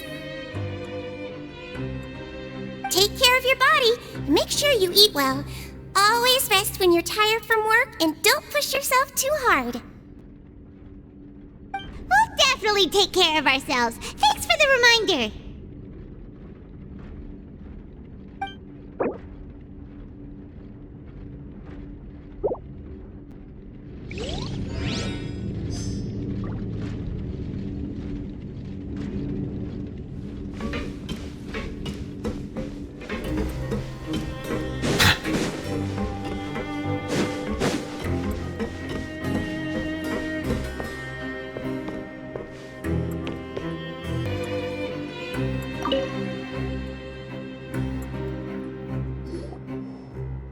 Oh, wonderful.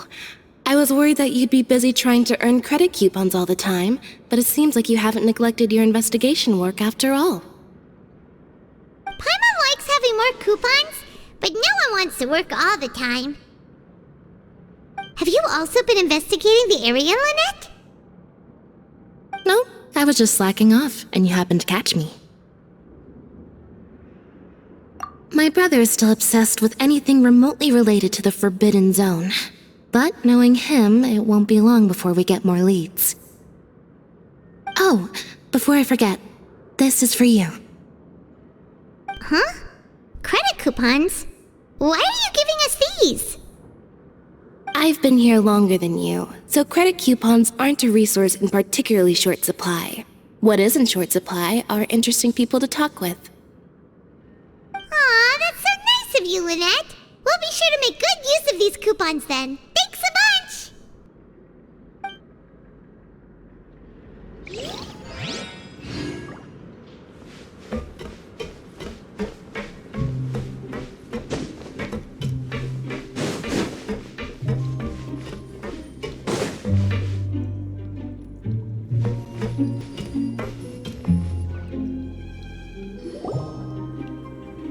Hey, look!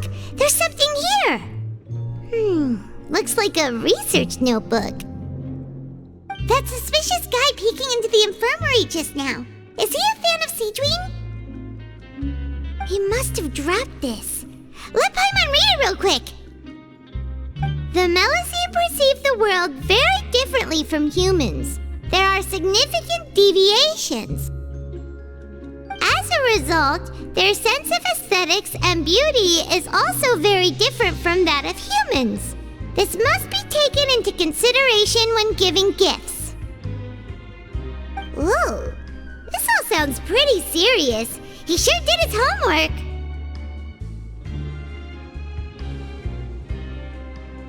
And as for the notebook, let's take it.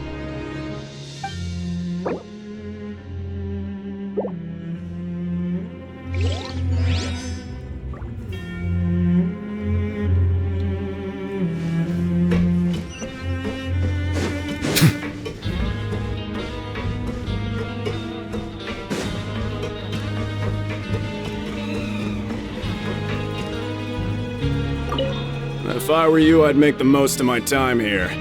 You might not believe me, but I can promise you that you'll miss this place once you're out.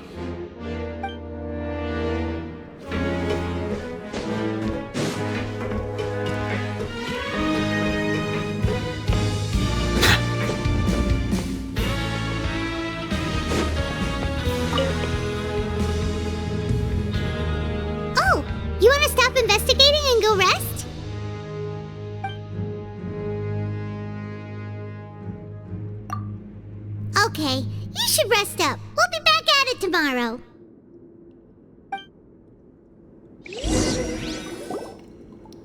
So after working a few days straight, we got some strange meat in our lunch. What was that all about? Has our investigation turned up anything useful recently? Really? Then it looks like that part of the investigation has hit a dead end. Well, we'll keep searching for more clues tomorrow. Good night, Traveler.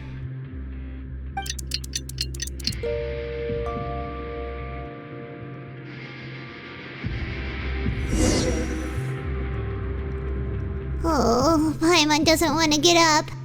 Paimon still feels completely exhausted from yesterday. What do you have planned for us?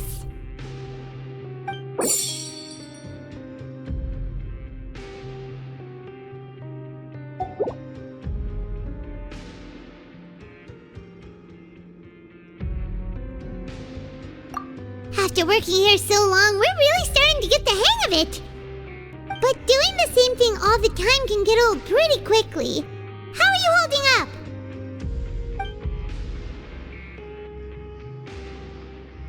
Yeah, it's good to kick back and relax once in a while.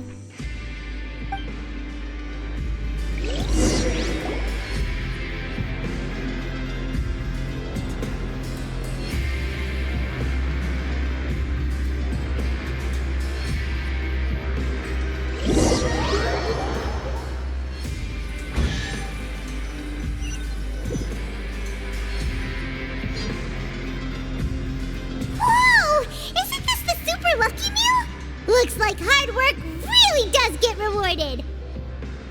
Paimon's gonna take her time and savor every bite. What would you like to do this afternoon?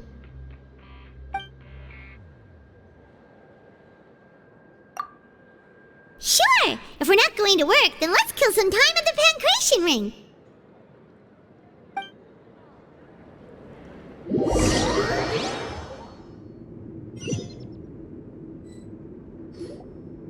Oh, back for another try? I hope you brought enough credit coupons this time. All right, then get ready to play.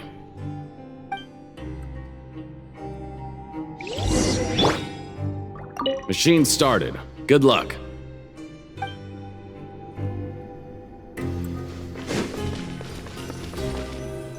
Okay, do your best to hit the targets, just like Colin said!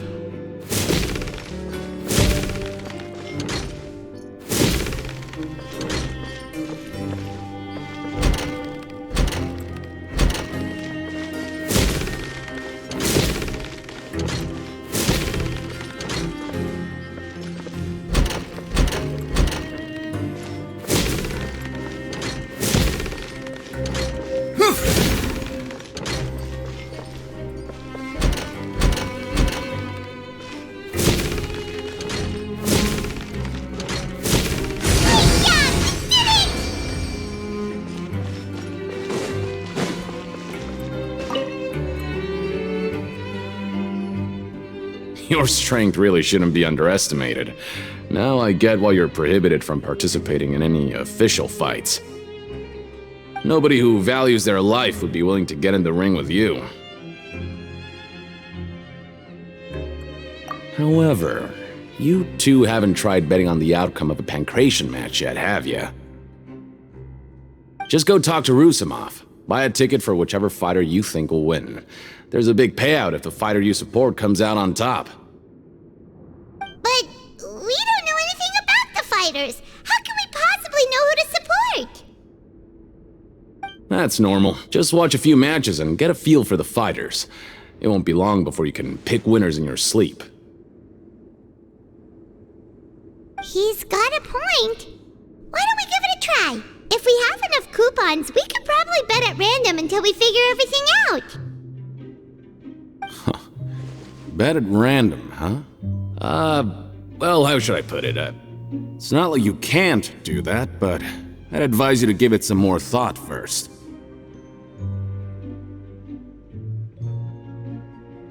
Huh? We shouldn't get too carried away. What's the problem?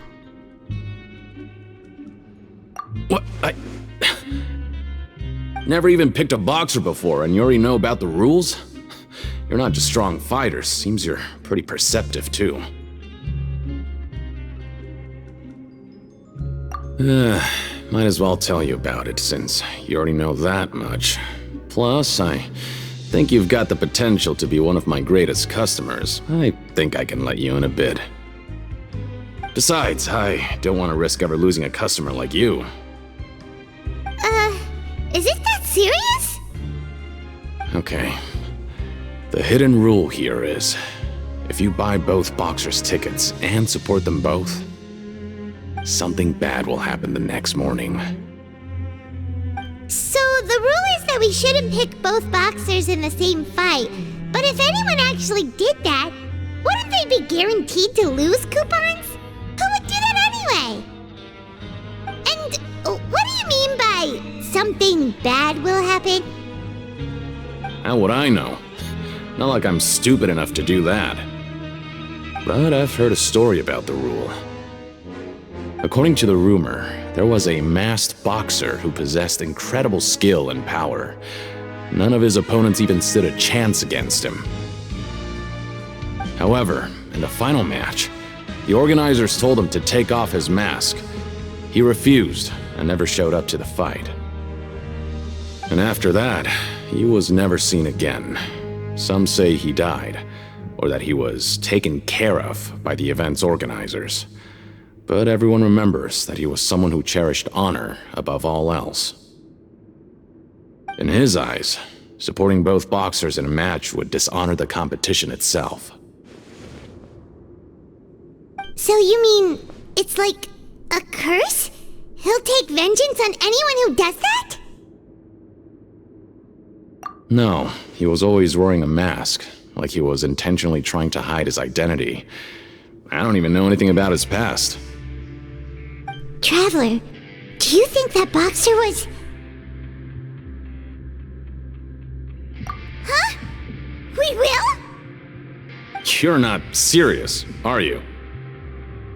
Look, here I was just trying to be nice and warn you, yet here you are trying to break it on purpose? Yeah, it sounds pretty scary to Paimon.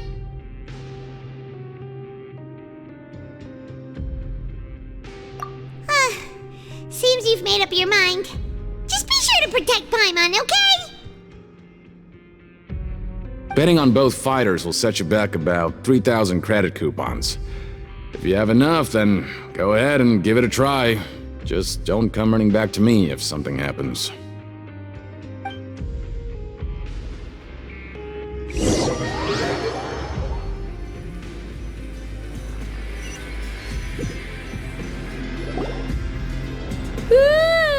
We woke up so early today that Paimon's been nodding off all afternoon. Good thing it's finally time for bed.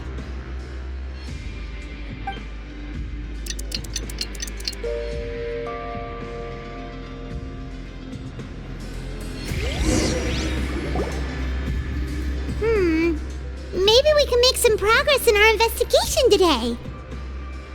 What do you have planned for us?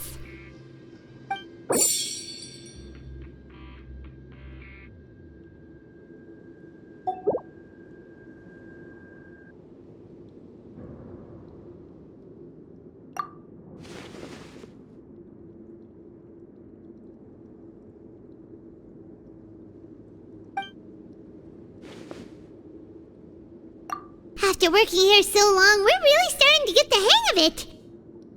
But doing the same thing all the time can get old pretty quickly. How are you holding up? Yeah, it's good to kick back and relax once in a while.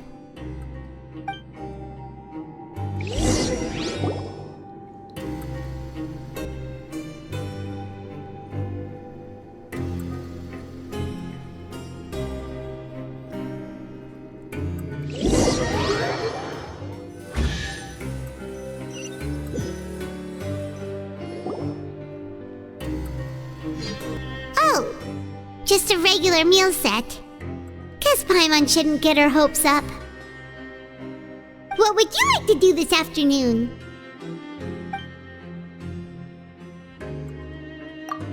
Sure! If we're not going to work, then let's kill some time at the Pancration Ring!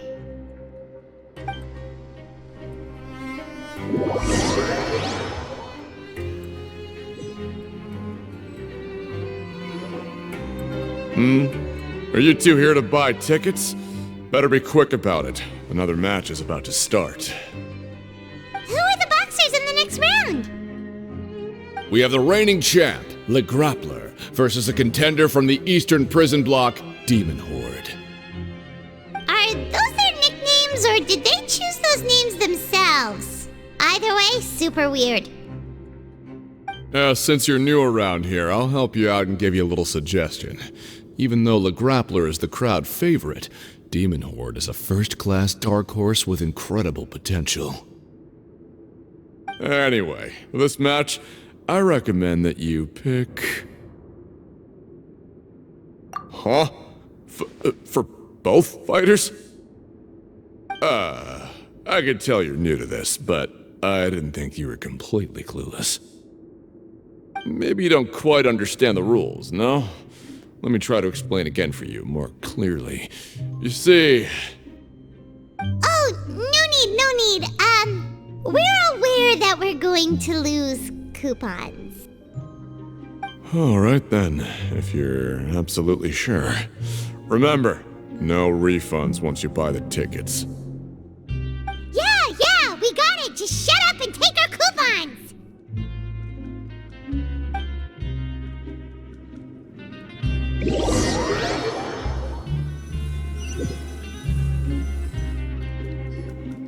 Aw, looks like we won't get a chance to sleep in as long as we're here. Let's get to bed early.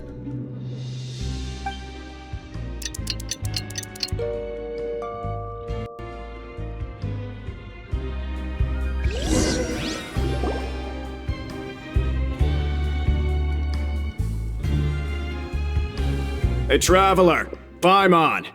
Package here for you. The next time you buy something, go pick it up yourself. I'm not a delivery man, you know. Huh? A package?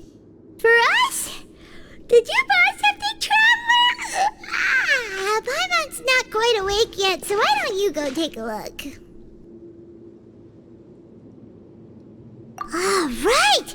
Yesterday we broke the hidden rule and bought tickets for both boxers. Oh, maybe this package is the bad thing that Colin said would happen. Paimon suddenly feels wide awake. Wait, maybe let Paimon go hide somewhere first. Just call Paimon after you opened it. Hey, wait! Paimon's still here! Don't open it!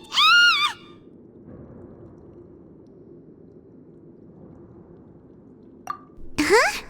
What is it? Are you okay? Let Paimon take a peek too.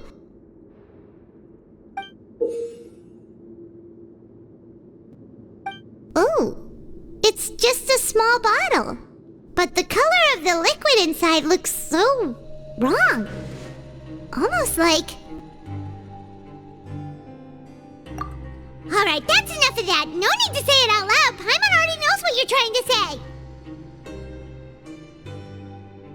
Ugh! No way! Get that stuff away from Paimon! Paimon thinks we shouldn't open the bottle until we figured out what's going on. Just trust Paimon on this one, okay?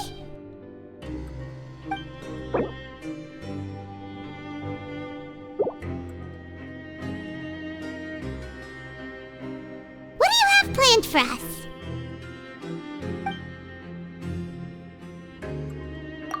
Though it feels nice to slack off a little, less work means less coupons. Let's make the most of our morning.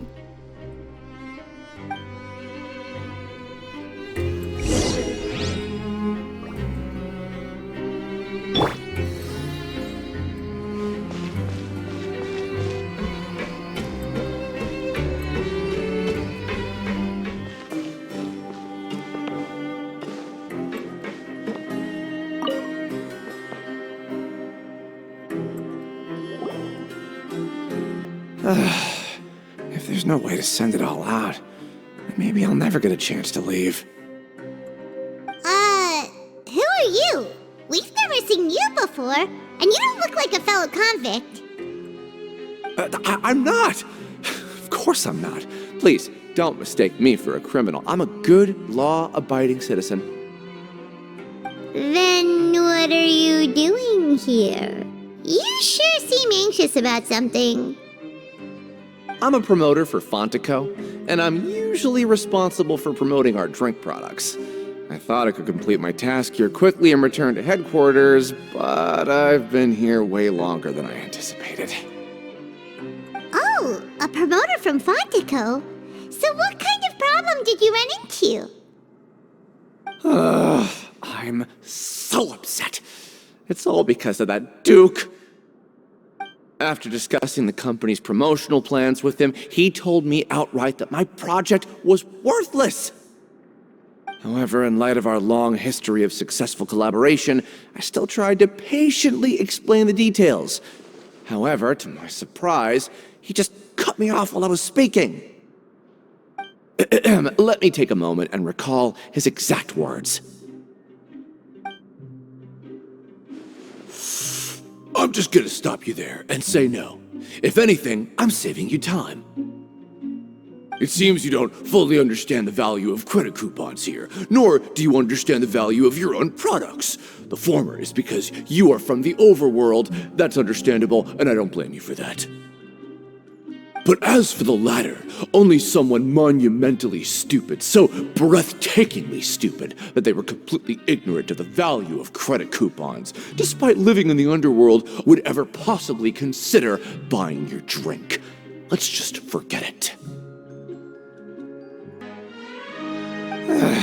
Anyway, that's how he rejected my proposal and asked me to come up with another solution with the condition that it doesn't cause any trouble for him. Can you believe that guy? Well, he is the head honcho here. Not much you can do about that. We met him too and could tell that he's the kind of guy that's hard to pin down. Fine. I know I should just let it go. I'm on his turf after all. His house, his rules.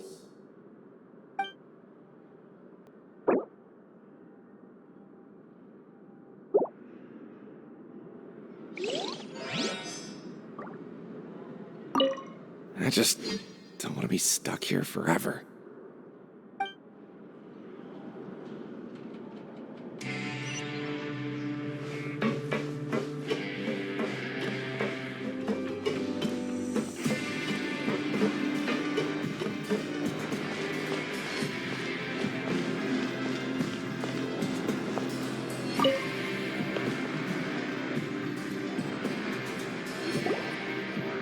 Hey, I heard you crazy fools really did it. You bought tickets to support both fighters, didn't ya? Well, did anything happen? Well, the next day we received a mysterious package, but we still haven't made any sense of the contents.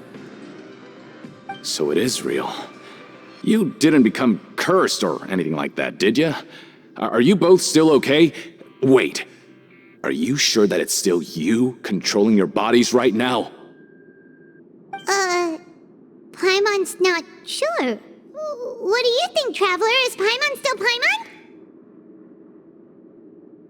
Oh, okay. Well, that's good. Yeah, you two don't seem to have changed at all. But I wouldn't let your guard down just yet. Still, I didn't expect you would actually do it. You'd actually throw away coupons like that just to satisfy your curiosity? Even if we bought tickets like everybody else, it's not like we could hope to earn any coupons. When it comes to things like this, it's always the organizer who makes the real profits. Hey, just what are you trying to imply? The Pancration Ring is an honest business, and we really don't make much from selling tickets. We make so little that even the current tournaments can only be held thanks to funding from the producer of Fanta. Oh, so it's the company that manufactures Fanta sponsoring the events? Paimon thought all of this was thanks to the Duke's support. Let's just say it's a mutually beneficial arrangement. They reached out to us first, hoping to promote Fonta products in the Fortress of Meropide. Anyway, you try and take extra good care of yourselves these next few days, you hear?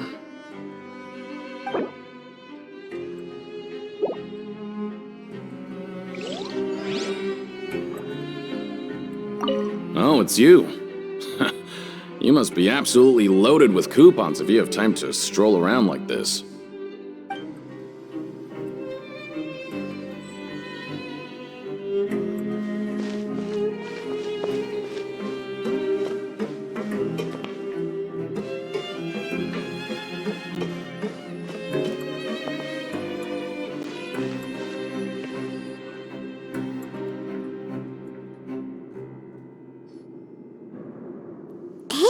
What are these papers scattered all over the ground?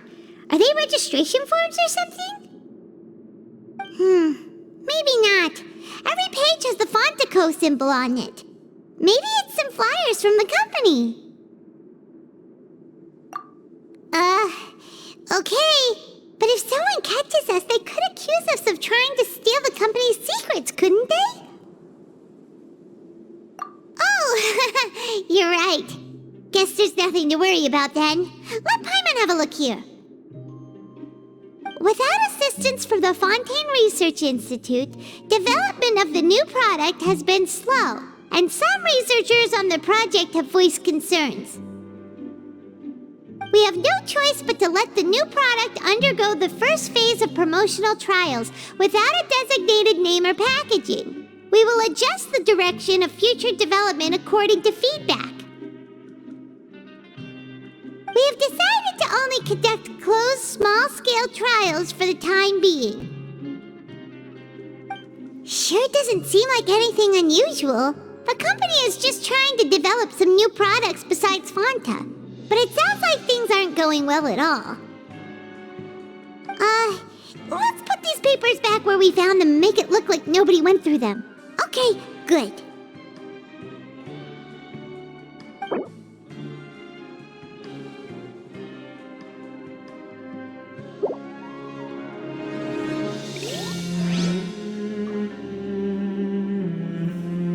Time to show me what you got.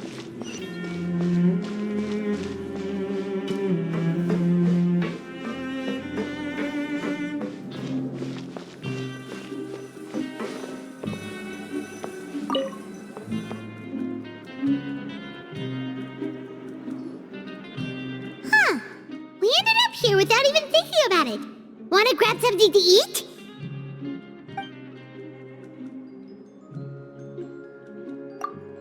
Alright, but remember that we bought this time with coupons, so let's make better use of it next time.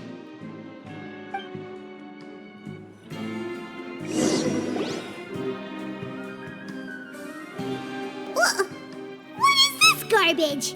Ooh, it looks disgusting! Oh, Paimon misses your cooking now. What would you like to do this afternoon?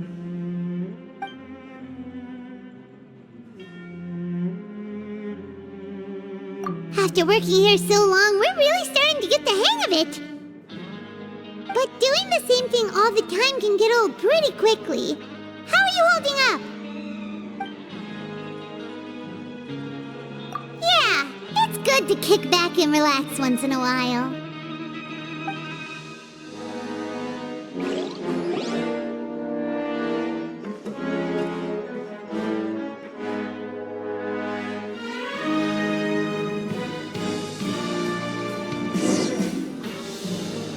A mysterious box? A bottle of crimson liquid? Paimon still doesn't know what to make of it. Do you have any ideas, Traveler? Really?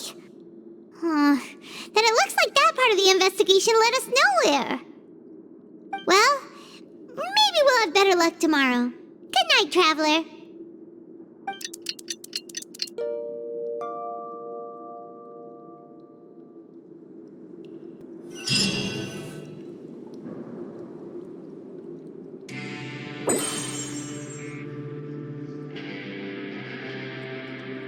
Okay, so we've investigated 2 of the hidden rules. Paimon didn't think this prison would have so many weird things going on. We'd better pick up the pace with our investigation, otherwise we'll never get anywhere. Yeah, let's skip work for now and put our time to good use.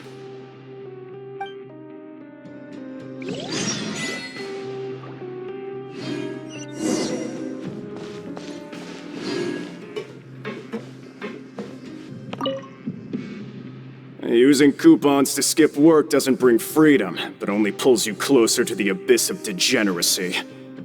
That's what an old guard here used to say. You'd do well to remember it.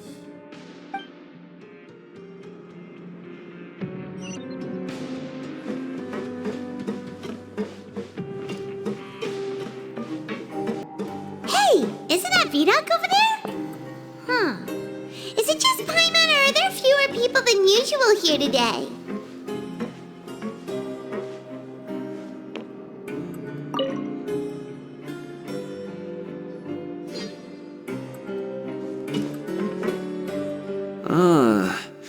Seeing you at this time must mean you've already saved up a lot of credit coupons. Or at least enough to skip work. Seems you're getting into the swing of things around here. Impressive. Very impressive. So, now can you tell us about the hidden rules you know? If that's what you want to know, I guess you couldn't have come at a better time. Huh? What do you mean it's a good time? Leonid and those other pesky broke urchins have all gone to work in the production zone. I wouldn't want them listening in without paying up. We get it! Just tell us already! So, you know those pipes that make strange sounds? Don't ever go near them at night. Even if you manage to avoid the guards, you might find something even more terrible there. Something even more terrible? Like what? A group of cannibals. Cannibals? In the Fortress of Meropide? Every month, they meet a few times in the dead of night. Rumor has it they might be connected to the people that have disappeared here. But what's even scarier is that they have a special proclivity. Since they have no way to dispose of the leftover remains, they have ways to transform them into other forms and keep them in the fortress forever. Paimon might already know what you mean by other forms. So that's what's going on here. Oh, Paimon's stomach doesn't feel so good. You two look pretty skeptical.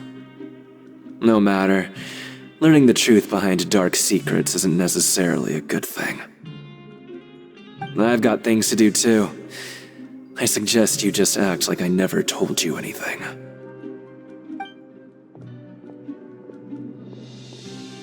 Traveler, can we just trust him on this one?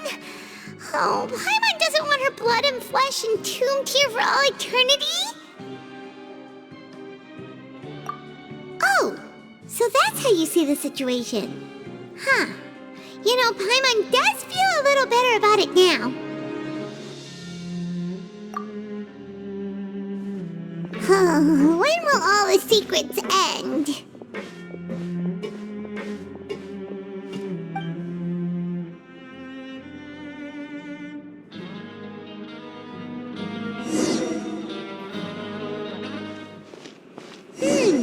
Vidoc isn't here. But the guys who went to work in the morning are back. Let's go ask them!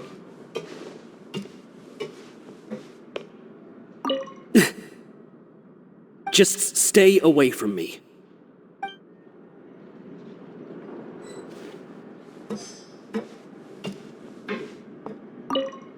What? What are you saying? You shouldn't go around saying stuff like that.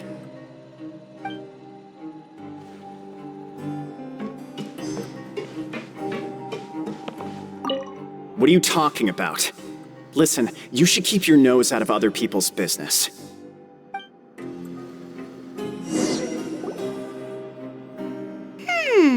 Their attitude sure is suspicious.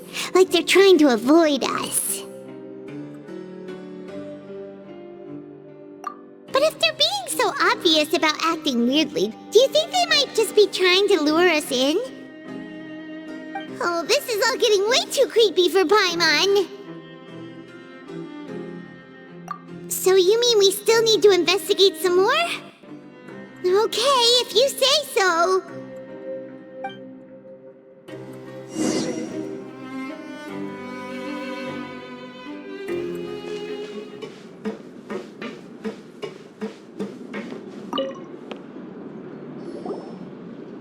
Hello, Fielding.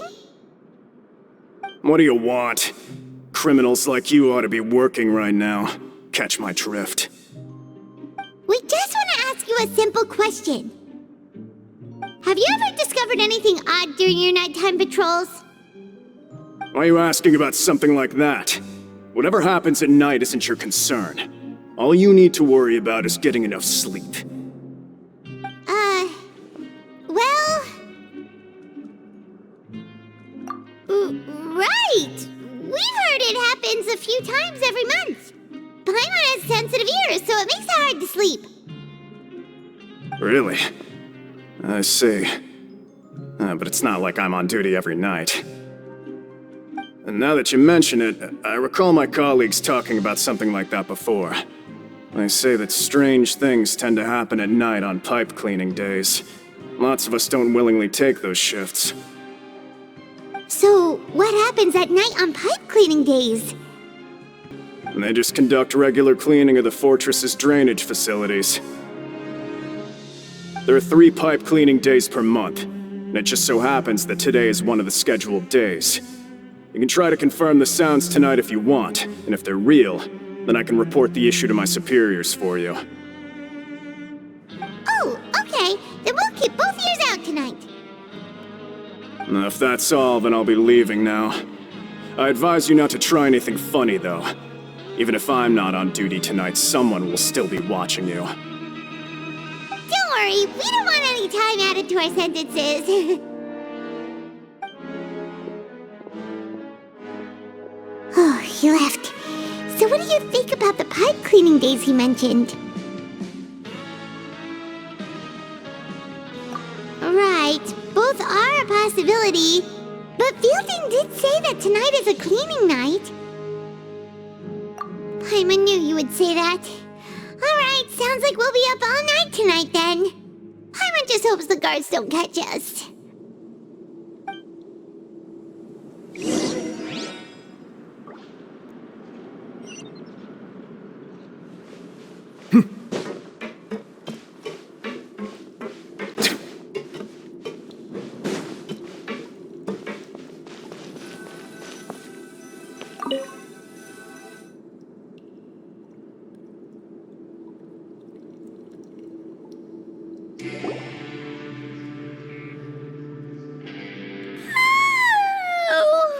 I'm so tired. But we can't sleep yet. They'll be cleaning the pipes tonight, so it's the perfect chance for us to investigate. Whatever. Just be sure to wake Paimon if she dozes off. Paimon's worried something might happen if you go alone. Huh? Traveler? Did you fall asleep already?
rules. How do you explain them? Okay, well, it's about time for us to get moving. Just be careful to avoid the patrolling guards.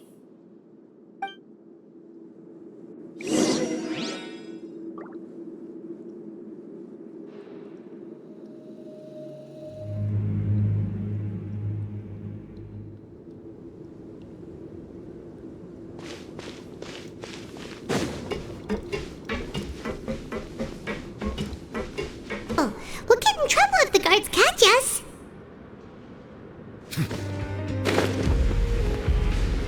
Hey, not this way. We need to get to that pipe, remember?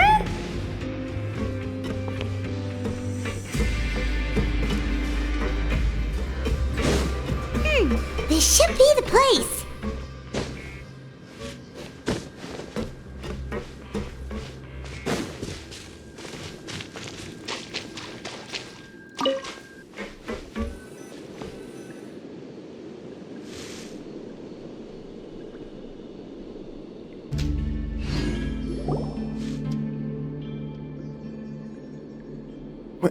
I know you. You were the ones we saw. Huh. You've got guts showing up here. You know who we are, right? You'd better leave now. Ain't nobody coming here to save you. What'd you say? Yeah, so what if they were? If you push us, we can make those rumors a reality at any time. Hey, what's the point of all those rumors anyway? What exactly are you trying to do? I don't have to tell you anything. If you turn around, go back to the dormitories, and act like you never saw anything, then I'll pretend that you never showed up here. Yeah, scram. Nothing worth seeing here. Huh? What did you say? Isn't that exactly what Boss said when he left? Hey, do you know our boss?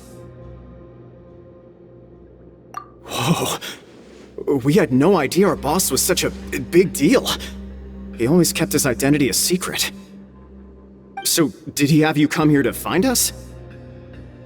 Oh, so you're Childe's crew here? Seems like he had no problem fitting in. We're the only ones who heard him say those words when he left that night. So unless he somehow told you those exact same words after that... All right. I guess that's proof enough for me. I believe you. Wow! Those dreams of yours sure come in handy! We gave him the business for a while, and would always give him a hard time when he first came to the Fortress of Meropide. But here in the fortress, the strong will always earn respect. He was working the longest hours and racking up wins in the Pancration Ring. You could always see how amazing he was, even when he was teaching us a lesson. So eventually, we all decided to follow him. But one day, he suddenly told us that he had to find a way to escape this place, no matter the cost. He said it was because he heard that call again. And as his crew, if the boss wants something, then it's our job to get it done. So, we got to work, and used the hidden rules that were here to make up and spread the rumor about the cannibal rule. We just wanted to give him a better chance of escaping on a night after the pipes had been cleaned. Oh, thanks to your rumor, nobody would want to come anywhere near here, prisoner or guard. Wow, it sure is easy to exploit people's fear of the unknown. But hasn't Childe already escaped?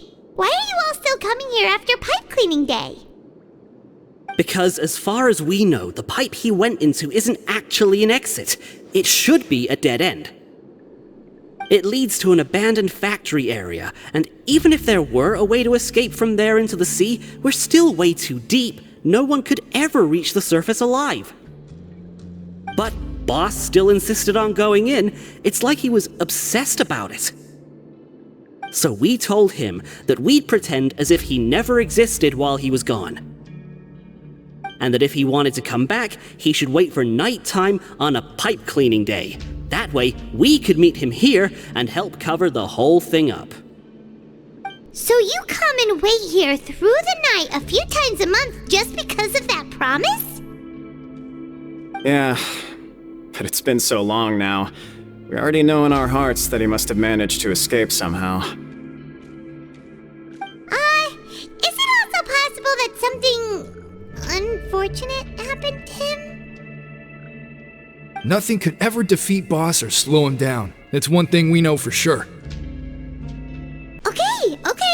Paimon was just brainstorming possibilities. Alright.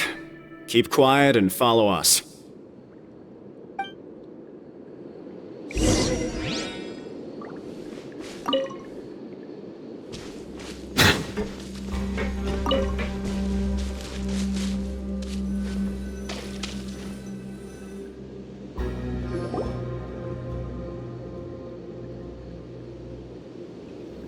The way up from here has been sealed off. It's impossible to get through. Boss left by going down from here. It wasn't full of water at the time. Later, we came back hoping to have a look. That's when we found out it had been completely flooded. It's impossible to navigate unless you're an extremely skilled diver. Do you think Childe got trapped by the water? Not likely. We all know that Boss was an incredible swimmer. Really? Then have him come investigate, pronto. Just be sure to tell us if you get any news about Boss. It's getting late. We should leave before the guards come this way.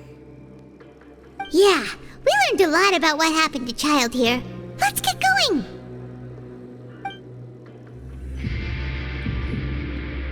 Whew. We finally learned some key information. Seems all of our investigative work has finally started to pay off.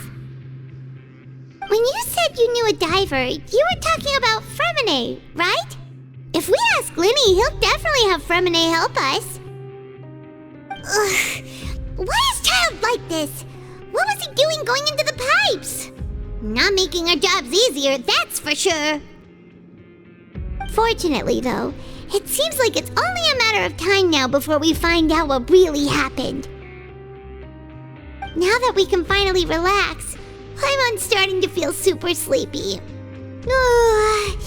Let's try to get some rest while we still can. Nighty-night, Traveler!